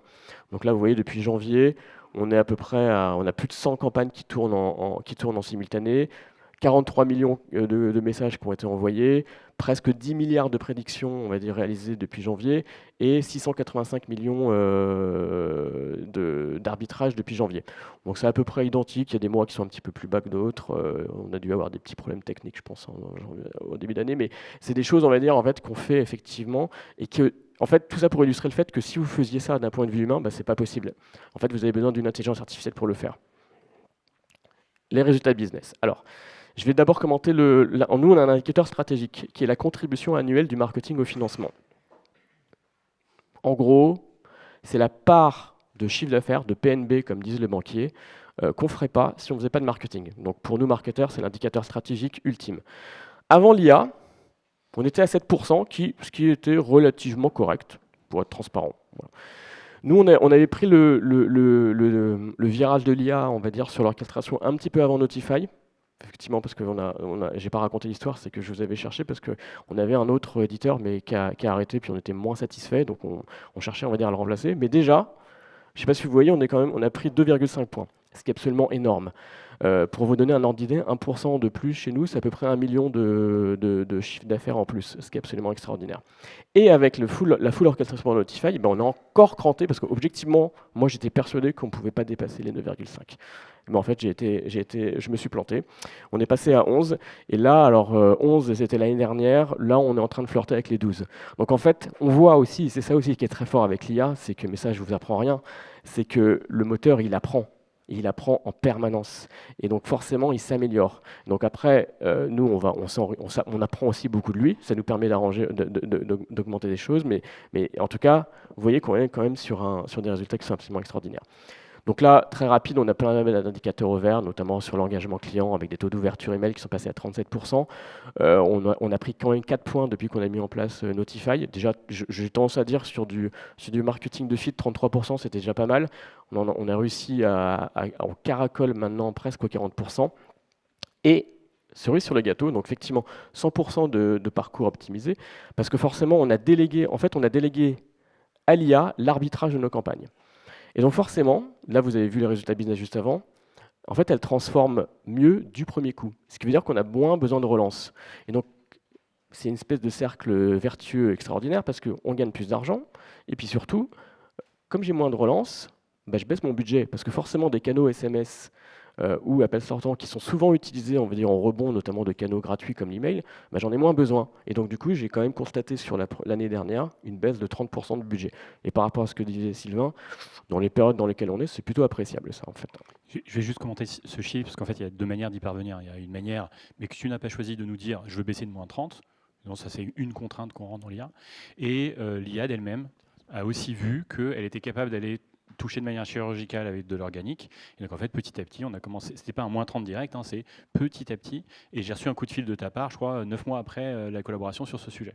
C'est ça, parce que j'avais reçu un coup de fil de mes partenaires qui me disaient qu'est-ce qui se passe. Il se passe, je fais mieux. Mais tu as raison, effectivement. Je l'avais précisé dans les règles que vous donnez à l'IA. Nous, effectivement, on n'avait pas cet objectif de baisse budgétaire encore. Là. Pas encore, ça va arriver. Mais c'est plutôt d'optimisation, on va dire, du résultat. Mais en fait, toutes les contraintes que j'ai évoquées, nous, en fait, notamment les objectifs, on peut effectivement les donner en entrée, et c'est l'objectif, en fonction de vos objectifs différents à Notify. Et ça, c'est effectivement super pertinent. Et donc, c'est effectivement, en conclusion, 100% de maîtrise de la pression marketing à l'individu grâce à l'IA. Juste, effectivement, on a parlé des résultats business. Ce qui est super important, c'est qu'on a aussi des résultats d'un point de vue, on va dire, au niveau des collaborateurs. C'est presque tout aussi important. Et ça fait lien avec ce qu'évoquait Graziella. En fait, quand on fait ce genre de choses, on est obligé de changer de taf au niveau du marketing. Parce que forcément, on raisonne plus de la même manière. Sauf que, alors, il y a eu des gains de productivité, bien évidemment, sur tout l'ensemble de la chaîne, data, CRM et marketing. Je l'ai évoqué notamment avec l'exemple de l'A/B testing, notre créativité beaucoup moins bridée. On se prend plus la tête, on va dire, on teste, on le met à manger. Et si ça marche que pour une, tant que c'est rentable, moi ça me va. Et puis surtout, en fait, notamment pour les équipes CRM, ça a quand même changé pas mal la donne parce qu'en fait, ils sont quand même passés, ça a redonné beaucoup de sens, on va dire, à leur job. On est passé quand même de ce job de gestionnaire que je pense que beaucoup d'entre vous connaissent, à des véritables experts du marketing, quelque part des garants, on va dire, de ce que l'IA a piloté. Et donc effectivement, ça change complètement, on va dire, la donne sur leur métier. Ça redonne du sens, en plus de rendre unique chaque interaction du client. Et donc, alors là, c'est un indicateur comme un autre. En fait, c'est une baisse de la charge opérationnelle équivalent d'à peu près 2 ETP, ce qu'on a pu constater avec le passage à l'IA de Notify.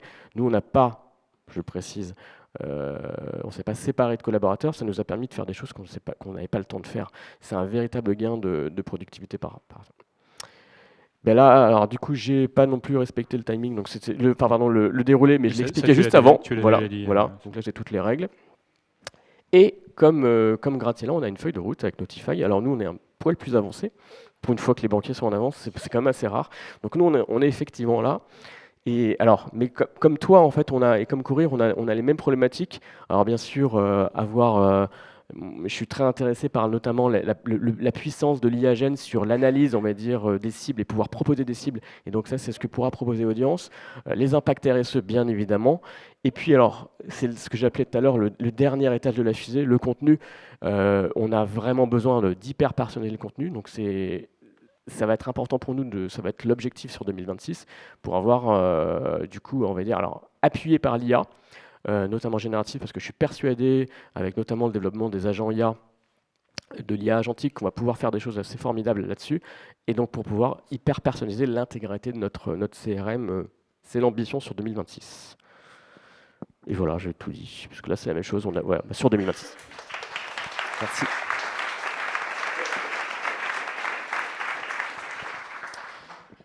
Merci. Laurent, tu as effectivement tout dit. On va se parler un peu roadmap et solutions. Je vais essayer de faire marcher ça. Il faut appuyer longtemps, sinon je peux te prendre le micro. Hop. C'est bon? Hop. Donc je vais transmettre le relais à notre product lead qui s'appelle Samuel et qui va du coup partager un peu déjà qui tu es, pourquoi tu nous as rejoints et comment tu bosses en fait. C'est ça qui nous intéresse, je pense. Bonjour à toutes et à tous. Moi, je m'appelle Samuel. Je suis arrivé chez Notify en avril de cette année. Mais avant ça, j'ai toujours fait du CRM. Ça fait 10 ans que je fais du CRM. Chez un éditeur CRM d'abord. Et ensuite, j'ai aussi fait toute une étape chez BPCE, moi aussi. Sur de la gestion CRM, sur de l'intégration CRM. Pas dans la même branche, mais je connais bien les problématiques du CRM dans la banque. Et aujourd'hui, j'ai le plaisir de vous présenter notre philosophie autour du produit. On ne va pas parler roadmap, on va vraiment plutôt parler philosophie produit. Et notre philosophie, en fait, elle est au croisement entre la technologie et l'usage. Et elle se construit autour de 3 piliers. Le premier pilier, en fait, c'est de proposer un moteur d'IA decisioning qui soit unique, qui soit pas sur étagère. Donc, en fait, comme on dit au marketing de personnaliser les communications, nous, on va venir personnaliser l'IA pour nos clients. Donc, c'est vraiment pas quelque chose de standard, c'est pas sur étagère, comme je disais, mais pour chacun de nos clients, on va venir créer des modèles qui vont être spécifiques à leurs besoins. Le deuxième pilier, c'est la traçabilité et le copilotage. Comme disait Laurent tout à l'heure, l'idée, c'est pas de venir remplacer l'humain, mais de lui donner un sérieux copilote qui va permettre aux équipes d'aller plus loin dans ce qu'elles font et dans ce qu'elles veulent faire. Et le troisième pilier, qui est très important quand on fait du produit, c'est de proposer une solution qui soit adaptée aux besoins et aux enjeux des équipes CRM et marketing. Et pour illustrer tout ça, on a 4 exemples avec Ous qu'on va aborder. On aime bien partir en fait des cas d'usage clients. On a un premier cas d'usage qui revient souvent, c'est que les marques ont beaucoup d'outils technologiques en fait qui gèrent les derniers points de touche, les touchpoints. Là, on a donné un exemple parce que c'était publié dans une étude, l'Occitane, qui a à peu près 19 outils marketing et d'e-commerce dans sa stack.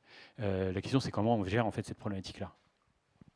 Ouais, donc en fait, 19 outils, c'est beaucoup. La solution de Notify face à ce cas de figure, c'est qu'on va venir se mettre au-dessus de l'ensemble de cette stack CRM et marketing, entre cette stack et la couche data. Donc on va venir travailler aussi bien avec votre data qu'avec l'ensemble de vos outils, et tout ça sans faire une intégration qui va durer entre 18 et 24 mois. On va se connecter en API. Voilà. Et l'idée, c'est vraiment d'apporter cette notion d'intelligence artificielle sur l'ensemble de votre stack. Concrètement, ça ressemble à ça dans notre outil. Ça rejoint un peu la slide que Laurent nous présentait tout à l'heure avec l'avant-après sur son calendrier éditorial. Là, ce qu'on peut voir, c'est qu'en fait, on a plusieurs méta-campagnes. C'est le concept important chez Notify, c'est la méta-campagne, dans laquelle on va venir regrouper l'ensemble des campagnes pour un même message. Donc, par exemple, Black Friday ou Noël, c'est ce dont on parlait tout à l'heure. Et on va pouvoir y intégrer sa campagne email, sa campagne SMS, sa campagne WhatsApp, push, etc. Et pour reprendre l'exemple de Laurent tout à l'heure qui disait bah, moi ce sera plutôt le lundi à 7 heures et ou ce sera plutôt le jeudi à midi sur des canaux différents, vous allez pouvoir suivre votre campagne au niveau de la méta-campagne et pouvoir l'articuler sur l'ensemble de vos canaux. Deuxième cas d'usage, je ne sais pas si vous vous souvenez, le 18 septembre, c'était la journée de mobilisation, hein, donc grève. Et un peu comme tout le monde, on a chacun changé nos comportements, tous. Ceux qui prenaient le métro l'ont peut-être un peu moins pris, etc. Et en fait, la CCI rapporte que cette journée a eu un impact de 20 à 30%, à 40% de chiffre d'affaires en moins global, en fait, toute enseigne B2C confondue. Comment on gère ce type de cas de figure? Bah, face à ce type de cas de figure, nous, ce qui est très important, c'est qu'on va s'adapter au temps réel. Et donc, bah, une journée de grève, ça a dû être galère pour pas mal d'entre vous, j'imagine. Est-ce que je vais pouvoir aller travailler? Est-ce que je vais me mettre en télétravail? Comment est-ce que je vais m'occuper de mes enfants s'il n'y a pas l'école? Et bah, en fait, ça veut dire que potentiellement, ce jour-là, vous serez moins disponible à recevoir des communications marketing. Et donc, comme je disais, on va s'adapter à vos canaux, à votre data, mais on va aussi aller chercher de la data à l'extérieur pour agir en temps réel et anticiper ce type d'événements qui vont faire qu'une campagne que vous avez lissée sur plusieurs jours, on va peut-être moins l'envoyer un jour de grève qu'un jour plutôt classique. Troisième cas d'usage, alors je ne sais pas si vous êtes tous familiers de l'IA Act, mais grosso modo, en tant qu'éditeur d'intelligence artificielle, on est évidemment soumis à l'IA Act. L'article 50, il est hyper simple à comprendre, c'est des obligations en fait, de transparence et d'explication des différentes en fait, décisions qui sont prises par l'IA. Et donc, nous, aujourd'hui, dans le CRM du quotidien, et comme on a vocation, comme le disait Laurent, à orchestrer, prendre des décisions at scale, la question, c'est comment aujourd'hui on transmet en fait, les résultats de ces arbitrages de manière transparente. Ben ouais, en fait, donc tout ce qui se passe, on va le transformer en outil qui va vous aider à piloter votre marketing et votre CRM. On en revient un peu à la notion de copilote dont je vous parlais tout à l'heure. Et concrètement, dans notre outil, toutes les décisions, parce que je ne vais pas partir dans une explication de l'ensemble des dashboards que vous avez sous les yeux, hein. Toutes les décisions en fait qui sont prises par l'IA au travers aussi bien de vos besoins, de vos contextes que les contraintes que vous avez posées à l'IA vont être loguées et vont être disponibles. Donc vous allez pouvoir très bien suivre l'ensemble des décisions. Pourquoi est-ce qu'une campagne n'a pas été envoyée sur certaines personnes? Pourquoi est-ce qu'elle a été envoyée un jeudi plutôt qu'un lundi? Et vraiment, l'idée, c'est très important, c'est de ne pas avoir une notion de l'IA fait quelque chose et on ne sait pas ce qui est en train de se passer, mais de rendre les décisions visibles. Deux petits compléments pour bien montrer en fait la puissance de ces aspects de temps réel et transparence. Le temps réel aujourd'hui, il nous permet pour BPCE Financement de prendre en compte en fait les informations de montants disponibles en fait dans les comptes bancaires de chaque client qu'on veut activer. Puisqu'en fait vous êtes soumis à des contraintes réglementaires. Donc vous ne pouvez pas proposer des crédits, notamment renouvelables ou conso, à des clients qui n'ont pas assez d'argent sur le compte bancaire. Donc si on fait une prédiction qui est valable la semaine prochaine, il faut évidemment avoir une sorte de safety check avant d'envoyer, qui permet de dire la personne a suffisamment de fonds pour ne pas se retrouver surendettée. Donc ça, c'est l'importance du temps réel. Et donc là, on est sur une question de régulation plutôt bancaire, mais ça peut être du stock, ça peut être des événements extérieurs, peu importe. Et l'aspect transparence, tu en es le témoin, et d'autres clients qui également travaillent avec nous là-dessus en sont les témoins. Si vous avez une question, si quelqu'un a une question sur pourquoi tel message n'a pas été envoyé à tel client, tout est logué, tout est archivé, tout est partagé, donc on sait pourquoi. Et c'est des finesses du style, il s'est opt-out hier matin. Où finalement la campagne était moins prioritaire qu'une autre que tu as mise en ligne il y a 10 minutes et qui était extrêmement importante en termes de business. Le dernier point, donc ça c'est un case qu'on a travaillé avec Carmila, donc j'ai pas vu Hélène de Carmila, je sais pas où elle est, mais, et avec Greenmetrics, par contre j'ai vu Daniel. En fait, tout ce qu'on fait en termes de marketing a un impact carbone numérique. L'impact carbone numérique des entreprises va dépasser l'aérien d'ici 2030. Donc, on est quand même sur un sujet un peu central. Et donc, Carmila était très en avance en fait sur ces questions-là, puisqu'elle a travaillé avec Greenmetrics, qui est du coup notre partenaire sur tous ces sujets en fait de modélisation et de calcul de l'impact carbone. L'impact carbone numérique donc de Carmila équivaut à peu près à 100 allers-retours Paris-New York. Donc là, on est uniquement sur la partie email. Et le CRM, c'est... pardon, on ne voit pas très bien, mais le CRM représente entre 40 et 60% de l'impact carbone numérique des marques. Dedans, on met quoi? On met les devices en magasin, on met les PC collaborateurs, évidemment les sites e-commerce, etc. Et donc, on est sur une valeur en fait extrêmement élevée de cet impact carbone numérique. Et aujourd'hui, du coup, comment ça se matérialise sur la plateforme? Ah ben, concrètement, dans la plateforme, pareil, hein, je ne vais pas partir dans un détail de tous les dashboards que vous avez sous les yeux, mais on reste dans cette idée d'avoir une IA qui va fournir de l'information qu'on va pouvoir tracer. Donc le premier élément, c'est déjà de pouvoir mesurer l'impact carbone de chacune de vos campagnes. Donc on a aussi un petit comparateur, parce qu'en fait, je crois qu'à l'exemple, c'est 15 tonnes. Ouais. 15 tonnes de CO2, c'est un peu difficile à savoir ce que ça représente. Donc on vous a mis également un petit comparateur pour pouvoir dire 15 tonnes, ça représente X production d'ordinateurs, X vol Paris-New York, X consommation de français sur une année. Et l'idée, c'est aussi d'aller encore plus loin et pas seulement de mesurer l'impact carbone de votre stratégie CRM, mais aussi de venir la réduire. Pareil, tout à l'heure, je parlais de l'exemple de la grève où on va venir prendre de la mesure en temps réel. On peut également faire ça pour réduire l'impact carbone de son marketing.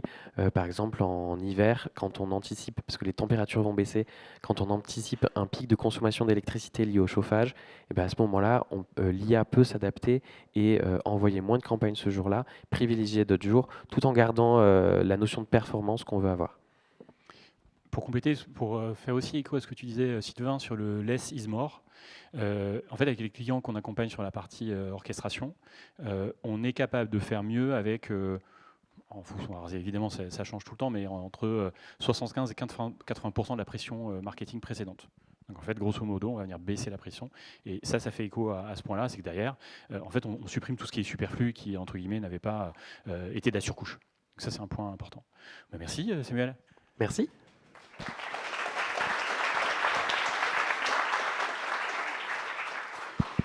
Bon, donc toute dernière partie, mais pour le coup, en fait, personne ne la connaît, je crois. Personne ne la connaît. On est 3 de la boîte à voir ce qui arrive là. Donc même les collaborateurs, je pense, vont le découvrir. Donc on va se faire un peu charrier, mais on voulait vous la partager. Demain, qu'est-ce qui se passe? David, bienvenue. Bonjour à toutes, bonjour à tous. Merci Ous. Merci aux intervenants. Qui es-tu? Alors moi je suis David. Alors je suis la partie technique, donc ça doit faire un peu peur. Vous dites à la fin, on va peut-être parler de maths, de jargon technique. Je vais essayer de faire des efforts pour que ce soit pas trop soporifique. Alors d'abord merci Graziella, Sylvain et Laurent, Samuel et Ous pour le partage et toute cette inspiration. Je voulais aussi remercier Jérémy pour la préparation hors pair et évidemment merci à Franck pour la motivation, voilà, qui est là. Alors, je suis heureux d'être ici avec vous aujourd'hui, d'abord parce que ça change un peu de mes habitudes derrière mes écrans. Mais avant de plonger dans le vif du sujet, je voulais vous parler rapidement de notre parcours, parce que ce que je vais vous montrer aujourd'hui n'est pas le fruit d'une expérimentation rapide, c'est le résultat de 7 ans de R&D continu en intelligence artificielle. Donc en gros, depuis 2018, nous gérons des pipelines de données massives, des centaines de millions de lignes, des milliards de prédictions par mois, des algorithmes qui tournent 24 heures sur 24, 7 jours sur 7. Mais tout ça, c'est possible parce qu'avec notre première proposition de valeur, c'était l'activation d'un message au bon moment, on s'est vite rendu compte qu'il y avait trop de variables à gérer et qu'il était impératif pour nous de développer des modèles prédictifs solides et que la seule solution viable, c'était de travailler sur le machine learning. Donc c'est là qu'on a travaillé avec le machine learning mono-objectif, qui était d'identifier les moments de disponibilité des utilisateurs. Donc à partir de 2018, donc, on se forme, on apprend, on itère, on se casse les dents, beaucoup, on s'arrache les cheveux, beaucoup. Puis on trouve. Tu t'es formé à Harvard quand même, MIT. Oui, il y a quelques heures de manque de sommeil derrière, mais surtout, ce qui est intéressant, c'est que on découvre la puissance et la précision des modèles bien entraînés avec de la bonne data. Et ça nous ouvre de nouveaux champs des possibles, et on commence du coup aussi à développer des nouveaux modèles pour résoudre de vrais problèmes CRM. Donc trouver les appétences au canal, des modèles pour l'orchestration, pour individualiser, des modèles pour scorer les appétences aux produits, les appétences aux offres, les scores de risque de churn, de downsell, les opportunités d'upsell et de downsell. Bref, on industrialise le machine learning. Puis arrive 2023 avec l'arrivée des LLM et donc les modèles de langage comme GPT. Et évidemment, ça nous passionne tout de suite et on commence à travailler très sérieusement sur le sujet. C'est magnifique d'avoir une IA qui parle comme un humain. Mais très vite, on découvre aussi ses petites folies. Elle invente des chiffres, elle peut raconter n'importe quoi. Et si elle ne comprend pas vraiment ce qu'elle fait, elle ne sert à rien.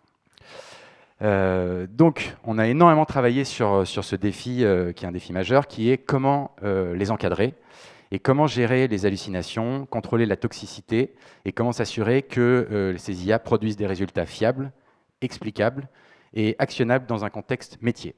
Donc aujourd'hui, j'aimerais vous montrer comment nous réglons ce problème et comment nous passons d'un CRM qui réagit à un CRM qui pense. Du coup, on a un petit cas d'usage.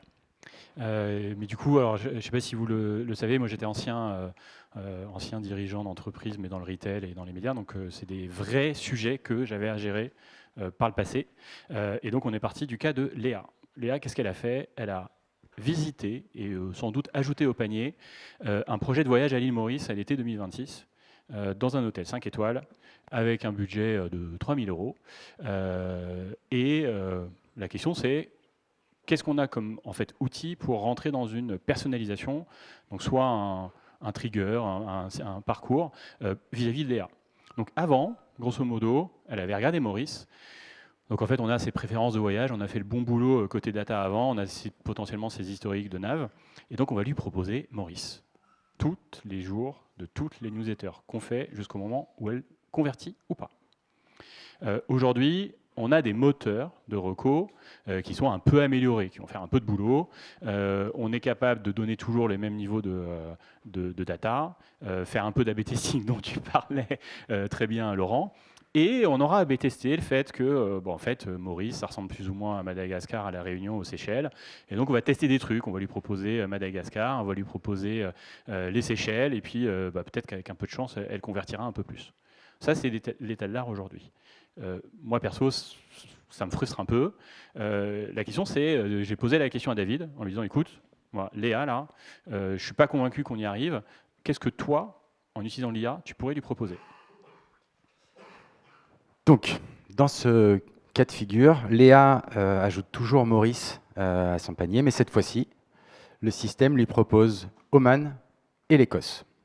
Donc vous me direz, quelqu'un qui recherche une plage de luxe en septembre, c'est un peu surprenant. Mais ce qu'il faut comprendre ici, c'est que le système ne veut pas lui vendre ce qu'elle a cliqué, il veut comprendre ce qu'elle explore. Donc selon le système, Léa ne cherche pas Maurice, elle cherche plage luxe en septembre avec une expérience unique. Et c'est là que tout change. Donc Oman, l'Écosse, les Bahamas, l'Andalousie, c'est pas du hasard, c'est de la compréhension. Et donc la vraie question, c'est comment est-ce que tout ça fonctionne?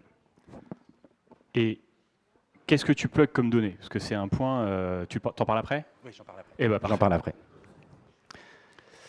Donc, la partie importante dont je voulais parler avec vous aujourd'hui, c'est notre espace de jeu et de recherche pour aujourd'hui et pour demain. C'est ce qu'on appelle le Trinity Engine. Donc, en gros, c'est un moteur qui ne se contente plus de recommander. Il veut comprendre, il veut prédire, il veut prendre des décisions. Et pour ça, il stocke tout ce qu'il apprend pour devenir meilleur demain. C'est ce qu'on appelle le CRM cognitif. Donc voilà. Ça c'est petite introduction pour vous dire que c'est plus du marketing d'automatisation, c'est de l'intelligence décisionnelle. Mais ce qui m'intéresse pour aller un peu plus vite, c'est de rentrer tout de suite dans les détails de qu'est-ce qu'il y a derrière le Trinity Engine. Donc le Trinity Engine, c'est le cœur du système. Pour bien le comprendre, il faudrait que vous pensiez à un expert du CRM, celui qui a 20 ans d'expérience, qui connaît les clients, qui connaît tous les rouages du métier, qui sent les tendances, qui sait quand agir. Comment est-ce qu'il travaille, cet expert du CRM? Tout d'abord, il a une mémoire. Et il se souvient de toutes les campagnes passées, ce qui a marché, ce qui a échoué, et surtout, pourquoi. En deux, il comprend les contextes. Donc, il lit les actualités, il regarde la météo, il connaît les événements importants, les dates clés, les vacances, les budgets. Et en trois, il anticipe. Il ne réagit pas, il voit les opportunités avant qu'elles n'émergent. Et c'est ça qu'on a voulu construire. un système qui pense comme un expert, mais at scale. Et pour ça, pour que ça fonctionne, il faut que 3 cerveaux collaborent ensemble. Le premier cerveau, c'est le machine learning, donc qui est ce qu'on appelle les capteurs comportementaux, c'est la base. C'est un peu le système nerveux de Trinity Engine. Son rôle, c'est de transformer des données brutes en des signaux actionnables. Mais attention, c'est crucial, les scores ne sont pas des règles. Souvent, on confond un peu les deux. Les scores ne sont pas des segments figés, ce sont des indices, des signaux. Les scores sont injectés du coup dans le contexte, et on verra après, on a des agents LLM qui vont décider et pas informer. Pour faire une analogie, c'est comme un médecin, la tension artérielle, c'est un signal, mais le médecin ne va pas prescrire un médicament parce que la tension est à 14. Il regarde le patient, son âge, son historique, son contexte, et seulement après, il décide. C'est pareil ici. Le machine learning, c'est un peu le stéthoscope, pas le médecin. Le deuxième cerveau, c'est ici que c'est vraiment game changer. C'est ce qu'on appelle le graph database. Dans un CRM classique, puisqu'on parlait beaucoup de données, en fait, les données, elles sont plates. Généralement, quand elles sont stockées, c'est des tables, des lignes et des colonnes. Donc, on dit, un client A a acheté un produit B et le client C a ouvert l'email D. Ça, c'est de la donnée, mais ce n'est pas de la connaissance. Le graphe, lui, il veut comprendre les relations, les connexions et la causalité. Donc le graphe, son objectif, c'est de voir tout ce que vous ne voyez pas. Et en gros, grâce à ça, il se construit ce qu'on appelle une mémoire sémantique. Il comprend les nuances et il comprend les contextes. Donc si le machine learning, c'était le stéthoscope, le graphe, c'est le dossier médical complet du patient, avec tous ses antécédents, ses allergies, ses traitements passés. C'est la mémoire vivante du système. Et ce qu'il y a de magique avec ça, c'est qu'à chaque fois qu'un utilisateur clique ou voit une action, le graphe se met à jour, il met à jour ses connexions et il le prend, il évolue. C'est un cerveau qui grandit avec vos données. Et le troisième cerveau, pour faire fonctionner ce triptyque, c'est les agents LLM. Les agents LLM, donc le cerveau supérieur, c'est ce qu'on appelle des stratagèmes autonomes. Alors tout à l'heure, je vous ai dit, ils sont brillants, ils parlent comme des humains, ils comprennent le langage naturel, mais ils hallucinent. Donc, il faut les encadrer. Et la solution qu'on a trouvée pour les encadrer, pour les rendre plus fiables, c'est ce qu'on appelle l'architecture multi-agent. C'est-à-dire qu'au lieu d'avoir un seul LLM qui va tout faire, on a 3 agents spécialisés, chacun avec un rôle, chacun avec une expertise. Du coup, on a des agents qui collaborent, qui débattent, qui se challengent et qui se surveillent. Et c'est comme un conseil d'administration. Quand vous ne pouvez pas prendre une décision stratégique avec une seule personne, vous avez obligatoirement un CFO, un CEO, un CMO, un CO. Ils s'apportent chacun leur expertise et ensemble, ils prennent la meilleure décision. C'est pareil ici. Donc, les agents qu'on a de notre côté, le premier, c'est ce qu'on appelle un agent analyste, et son rôle, c'est de comprendre. Mais pas juste de comprendre, il veut interpréter. C'est-à-dire essayer de bien identifier tous les tenants de ce qui se passe. Il va parler avec un agent prédicteur, on rentrera un peu plus dans les détails après, et lui, son objectif, c'est de comprendre les contextes externes, la météo, les événements, les actualités, et de voir tous les patterns qui sont dans ce fameux graphe dont on a parlé tout à l'heure, et de distinguer les opportunités actuelles. Et enfin, il va discuter avec le dernier agent, qui est l'agent recommandeur, qui va décider de l'action optimale. Donc il va prendre tout ce que les 2 autres agents ont partagé avec lui, et avec ça, il va aussi prendre toutes vos contraintes de métier, et il ne dessine pas dans le vide, tout est justifié, expliqué et logué. Et ces agents, en fait, ils ne donnent pas juste un résultat, ils raisonnent, ils comprennent pourquoi avant de dire le quoi. Et le plus important, c'est que ces agents, ils se challengent, ils débattent. Donc on a un agent analyste qui dit « voilà ce qui se passe », un agent prédicteur qui dit « voilà des opportunités », et un agent recommandeur qui dit « voilà comment agir ». Et s'ils ne sont pas d'accord, parce que ça arrive, eh bien, le système ne décide pas, il demande plus d'infos, il creuse plus, et c'est ce qu'on appelle un protocole de consensus. Donc si le machine learning, c'est le stéthoscope, que le graphe, c'est le dossier médical, les agents LLM, ce sont les médecins spécialistes qui vont débattre ensemble pour trouver le meilleur traitement. Et bon, pardon pour l'image, mais c'est la médecine de précision pour le marketing. Bon, un peu tiré par les cheveux, mais bon, il fallait la faire. Donc voilà, les 3 cerveaux. Et si on peut avancer, on peut attaquer du coup pour essayer de revenir à Léa dans ce contexte, avec le use case du machine learning. Donc je ne vais pas trop rentrer dans les détails parce que je pense que ça va déjà donner un peu des rougeurs. Mais c'est assez simple, le machine learning, dans ce cas, comment ça fonctionne. Il y a des historiques de data. Donc les historiques d'achat, les historiques de navigation, les clics, les ouvertures, les conversions, les paniers abandonnés, les montants dépecés, etc. On a toutes les données transactionnelles enrichies. Et à partir de ça, on est capable de traiter les centaines de millions de données. Et un truc qui est hyper important, ce qu'on a parlé tout à l'heure au niveau de la data, il faut qu'elle soit analysée, structuré, enrichi avant de passer dans tous ces modèles, parce qu'il y a une règle de base dans tout ce qu'on fait, c'est garbage in, garbage out. Donc 60% de notre boulot, c'est vraiment d'avoir une data qu'on maîtrise, qu'on connaît et qui est hyper clean, puisque un modèle qui ingère de la mauvaise donnée prendra des mauvaises décisions. On passe à peu près 60% de notre temps là-dessus. Deuxième partie de ce use case, c'est les modèles. Donc la partie transformation. Ah, c'était juste avant, pardon. Je vais aller un peu plus vite là-dessus. Donc pareil, là-dessus, on l'a vu, nous, on n'a pas un modèle de machine learning qui est applicable à tout le monde. Après la phase de data discovery, on essaye d'utiliser les meilleurs modèles pour résoudre les meilleurs problèmes pour tous les clients. Est-ce que je peux peut-être t'interrompre là-dessus, parce que Ouais. c'est un point, je pense, sur lequel on doit insister. Si demain, tu dois faire un modèle d'anti-churn pour un distributeur alimentaire A et un modèle d'anti-churn pour un distributeur alimentaire B, est-ce que tu vas utiliser les mêmes modèles? Non. Ça va fondamentalement dépendre de ces données, de son problème à résoudre et de sa définition aussi du problème. Parce que le churn, c'est un mot qu'on utilise beaucoup, mais vous n'avez pas tous la même définition du churn. Donc c'est à partir de là qu'on va pouvoir choisir le meilleur modèle. Et du coup, on n'a pas un modèle qui sera utilisable à tout le monde, parce que du coup, on n'aurait qu'un modèle médiocre pour tout. L'objectif, c'est d'avoir un modèle relativement bon pour résoudre tous les problèmes. Voilà. Comme le temps passe, je vais essayer d'accélérer un petit peu. Je vous épargne toute la partie scoring et maths de l'évaluation des qualités des scores, mais c'est important pour nous, c'est ce qu'on moderne. Mais ce qu'il faut retenir ici, c'est uniquement que le scoring, ce sont les signaux actionnables. Et là, on rentre sur la partie que je préfère, c'est le graphe. Alors moi, je trouve ça magnifique, pardon, mais voilà, c'est beaucoup d'émotions pour moi. Parce qu'en fait, c'est là que c'est hyper important, c'est qu'en fait, chaque point orange, c'est une campagne. Et ce qui est hyper intéressant là-dessus, c'est que chaque lien, c'est une relation causale. Donc ça veut dire que c'est pas juste joli, c'est de la connaissance vivante. Et je vais vous expliquer pourquoi le graphe change tout.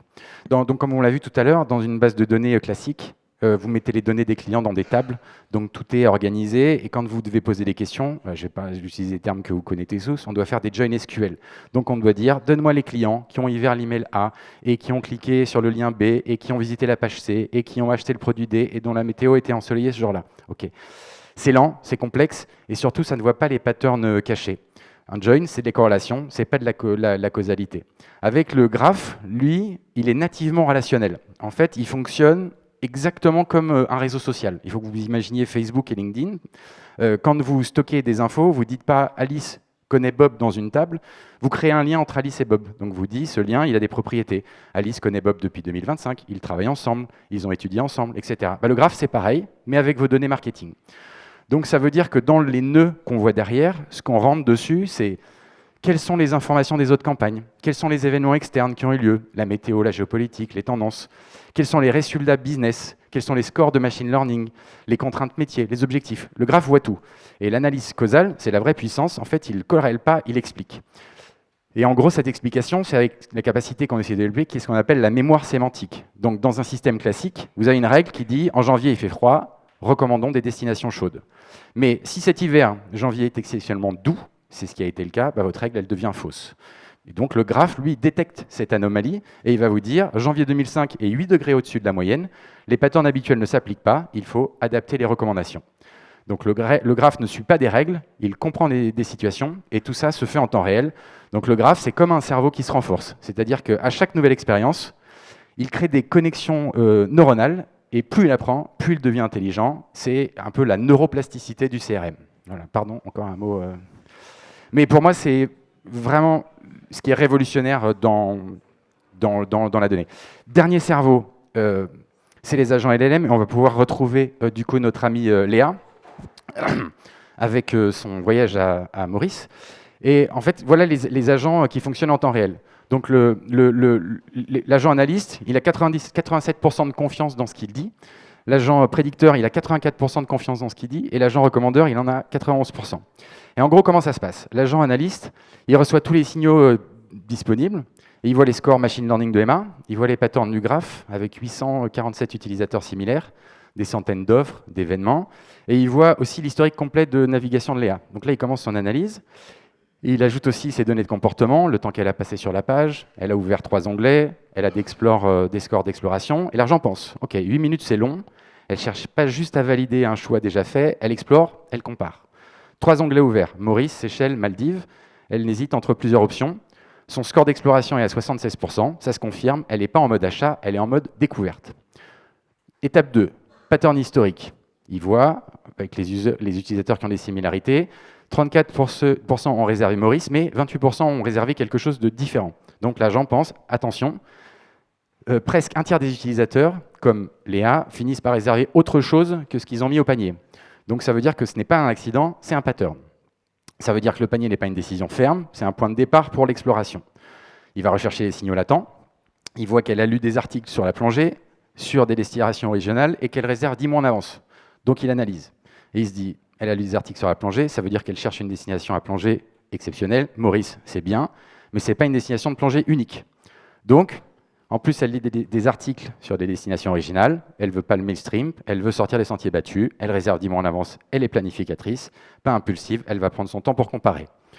Son diagnostic final, Maurice est un référentiel mental, pas une décision ferme, elle est ouverte à être surprise.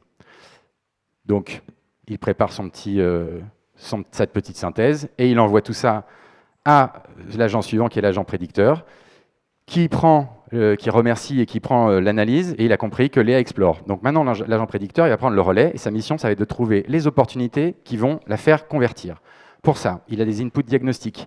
Il analyse les contextes externes, il analyse tout ce qu'il a dans le graphe, et à partir de là, il voit les conditions météo en septembre pour toutes les destinations, tous les événements uniques, festivals, migrations, concerts, les patterns du graphe qui fonctionnent avec Léa, et là, il commence à trouver les opportunités. Et donc, Oman arrive ici parce que le signal de plongée est très fort avec Oman, la météo, 28 degrés optimale sur la période, il y a des événements requins-baleines exceptionnels sur cette période de l'année, et le vol n'est qu'à 7 heures versus 11 heures pour l'île Maurice. Donc l'agent pense, Léa a quelque chose avec la plongée, Oman est une destination de plongée exceptionnelle, septembre c'est la saison des requins-baleines, c'est un événement unique qu'on ne voit nulle part ailleurs. La météo est optimale, il compare, etc. Il fait un match qu'il évalue à 91%, et il pense augmenter sa capacité de conversion de 37%. Bon, après, ils sont assez larges sur ces évaluations, mais ça ne fait que commencer.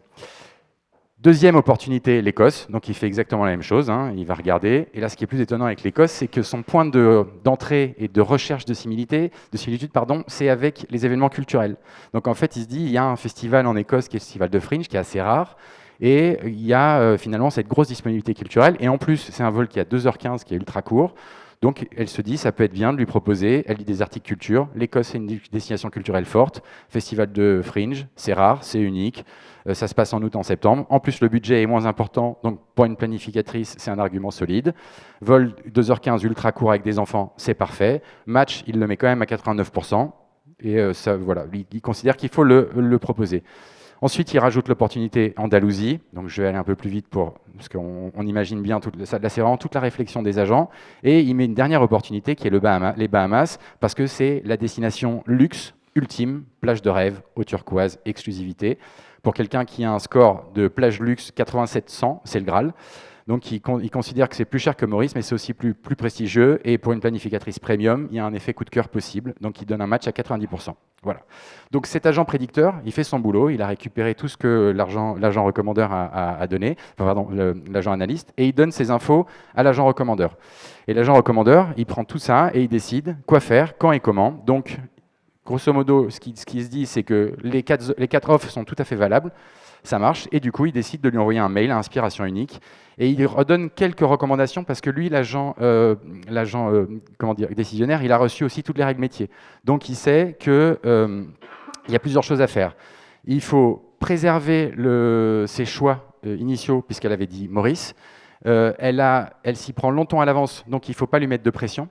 Donc, il faut envoyer un mail unique avec les destinations, et pas lui remettre la pression en permanence pour qu'elle convertisse. En tout cas, c'est la recommandation. Après, tout est challengeable. Et en gros, il a écrit ce mail directement et il lui dit « Bonjour Léa, nous avons remarqué votre intérêt pour Maurice, septembre 2026, excellente période. Voici 4 destinations qui correspondent parfaitement à vos envies de plage, luxe et d'expérience unique. Oman, observation des requins-baleines uniques. Écosse, Andalousie, Bahamas. Maurice reste bien sûr dans votre sélection. Besoin de conseils pour comparer.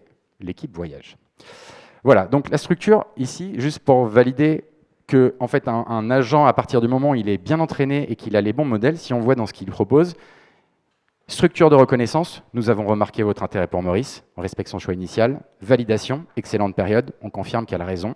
Proposition, 4 destinations, on élargit, on inspire.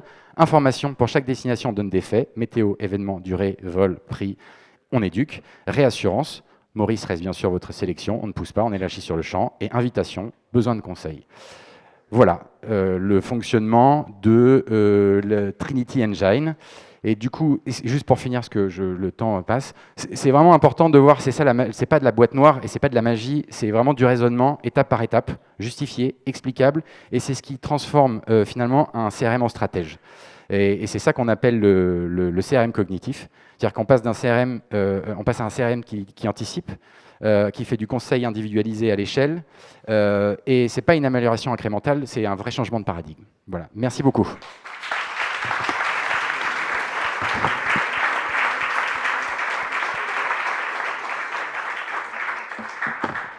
Top, merci. Merci, merci vraiment à tout le monde. Hein. Sincèrement, déjà à nos speakers, Sylvain, Graziella, Laurent, Samuel, David, c'est top de vous avoir on stage. Un immense merci à Jérémy qui a fait un boulot de dingue. Un immense merci à toute la team pour leur regard, vraiment.